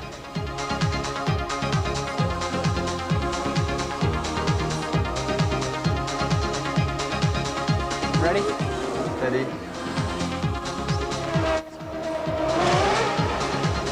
And it's A bit steep for you and me, Jim, but I reckon Teach could probably savour us. Ah!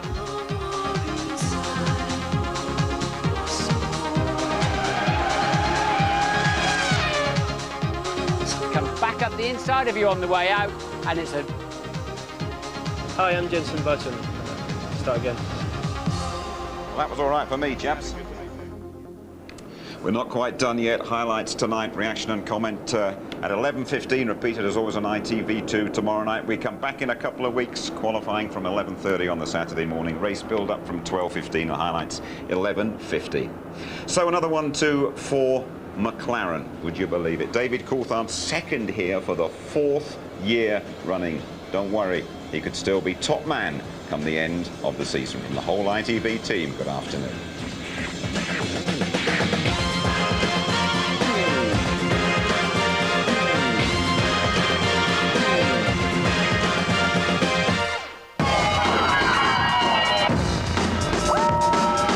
F1 on ITV in association with Texaco.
Michael, can you tell us what was your version of events there? One of these guys here went into the back of me and turned me around.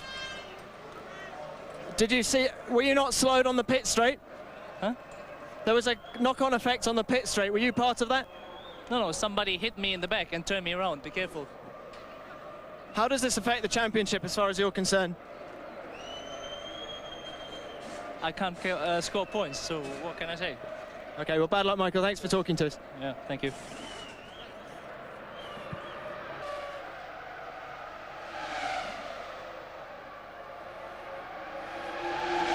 Jarno Trulli, what was your version of events at the start? Well, I don't know what's happened exactly. I just in the middle of the corner, I've seen there were someone in trouble, and unfortunately I hit it. And I just found the way blocked in front of me, so I couldn't avoid the accident. Do you think they should have stopped the race? I don't know, it's difficult to say. They decided to not stop the race, so it's very unfortunate for me. I couldn't rejoin. Bad luck, Jarno. Thanks for talking to us. You're welcome.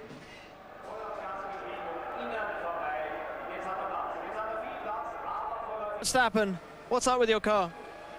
Gearbox failure. The car was running fine. I mean, except at the start, I hit my front wing, so I had to come in. But after that on the circuit, the car was handling very well. I mean, and if you think we were on a one-stop strategy, I mean, it was a shame. I mean, as well the accident in the first corner. So, yeah, shame. Well, is Pedro on the same strategy as you? You will see soon. Okay, thanks for talking to us.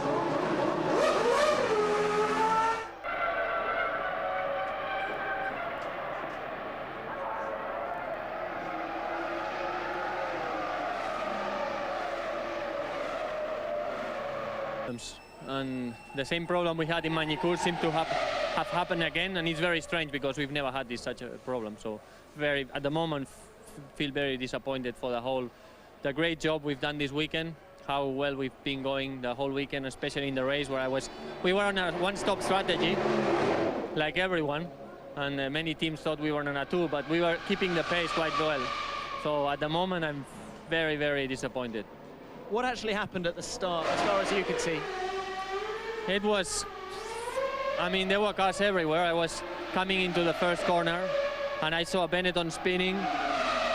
And in a way, I was lucky because I was at the right point. I could see this Benetton spinning. I put the power down, and I just avoided all the carnage. Pedro, thanks for talking to us, and very bad luck. Next race.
Mac is back in great style too. Häkkinen dominant throughout the weekend, always in control of the Austrian Grand Prix. Coulthard second for the 4th year running here. Barrichello's podium, scant consolation for Ferrari. It probably did not look so exciting on television, and it probably looked quite easy. And one point it was quite easy, to be honest. The moment where I was definitely sure. You know, everything became much easier when I had a fuel stop and when the mechanics changed the tires. After that, I knew the game is definitely on my side, and I can really start looking for saving the machine. When Michael went out at the beginning, that changed my attitude a little bit to the race. I knew I was running a bit more fuel than Mika, so I would be a little bit slower up to the first stop. But after about 10 laps, I thought, okay, let's just cock Hanny here, and I took it very easy with the traffic and just try to get the car home. So from that point of view, I'm happy.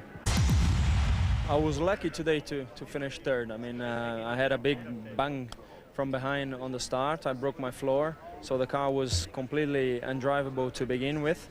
And so basically I'm lucky to finish the race today. The car was really in pieces after the first lap. I just watched the video there, and I could see the both Ferrari, they stopped completely the first corner. Me and Trulli, we hit the both Ferrari on the back, and as Michael was in the inside, very inside on the dirt, he spun off, and then everybody crashed. I think now everything really starts. Now we start really fighting. And just look how competitive the Drivers' Championship is now. David Coulthard has cut Schumacher's lead to 6 points. Häkkinen very much in the hunt for his 3rd successive title. Barrichello's 4 points is Ferrari's only return this weekend. Fisichella failed to finish for the first time in 11 races. A blank weekend for both the Schumachers. Villeneuve, though, he's up into double figures. And McLaren hit the front of the constructors for the first time this season. They go 6 clear of Ferrari. Williams overtake Benetton thanks to Jenson Button. Still though on 18 points Benetton. BAR leapfrog Jordan, and Mika Salo taking Sauber above Jaguar. Okay, let's have a word with Tony Jardine about the Austrian Grand Prix. Another huge weekend for McLaren. It's looking good for them. It's looking good for us in the championship. It's closed right down to 6 points. It's absolutely brilliant. But Villeneuve, the piece, the big decider at that crunch at the first corner. Zonta, the masked raider, will need his rapier when he does finally meet Michael Schumacher. But look at this. McLaren's away so well, and Coulthard, brilliant start there, nearly got past Häkkinen, but he just gets through.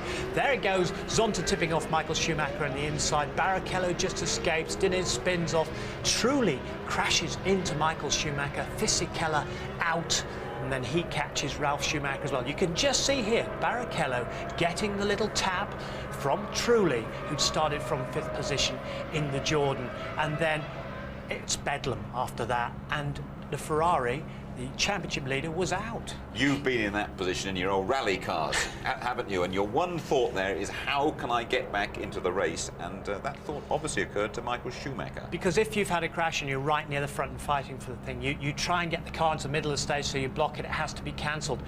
Any driver would try and do this.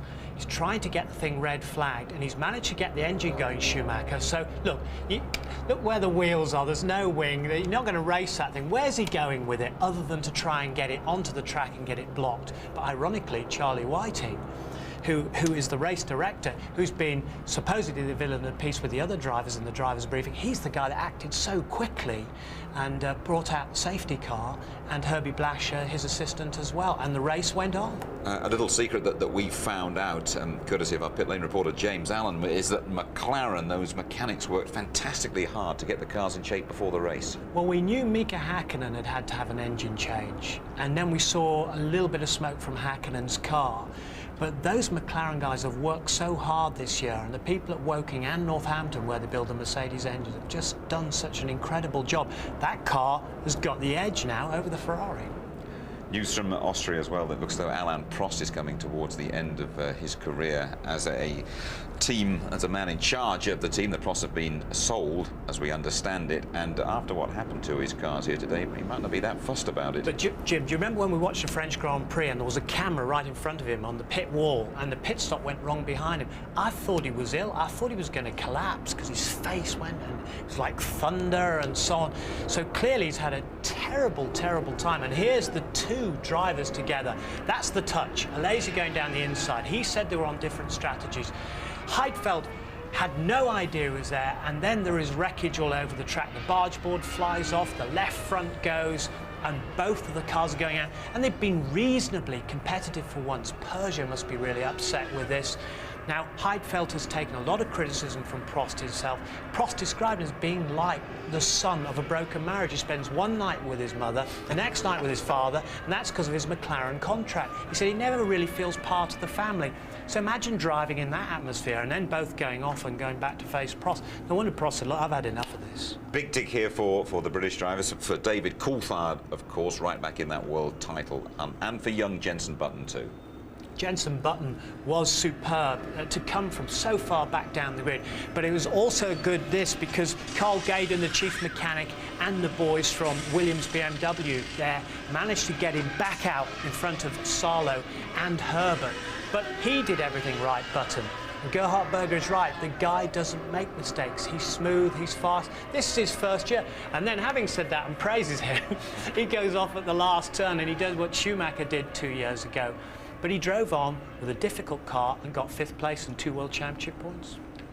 Thanks very much, Tony, and here is your complete Austria rundown. We've seen the 4th McLaren 1-2 of the season. Hakkinen repeating his 98 victory here. Coulthard runner-up again in his 100th Grand Prix. Barrichello's 6th podium. Villeneuve 4th, that's the same as the French Grand Prix. Button 5th after starting 18th, a fine effort. Same goes for Sarlo, but expect a parting of the ways from Sauber at the end of the season. 7th, Herbert's best for Jaguar. Genet 8th, encouraging for Minardi. Deniz putting both Saubers in the top 10.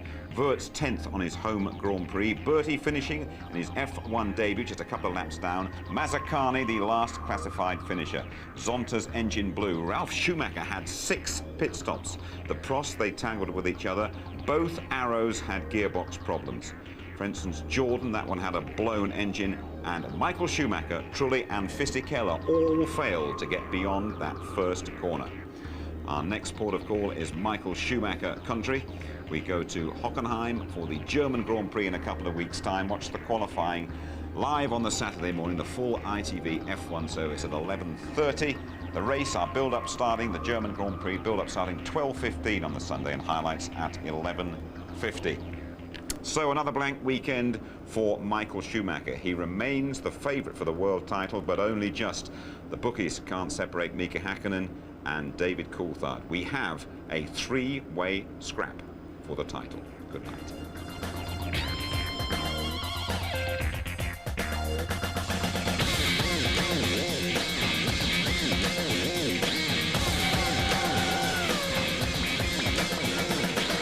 Some important news from Austria tonight. Mika Häkkinen's win is now in doubt. The FIA will examine computer equipment from his car and announce their findings before the next race.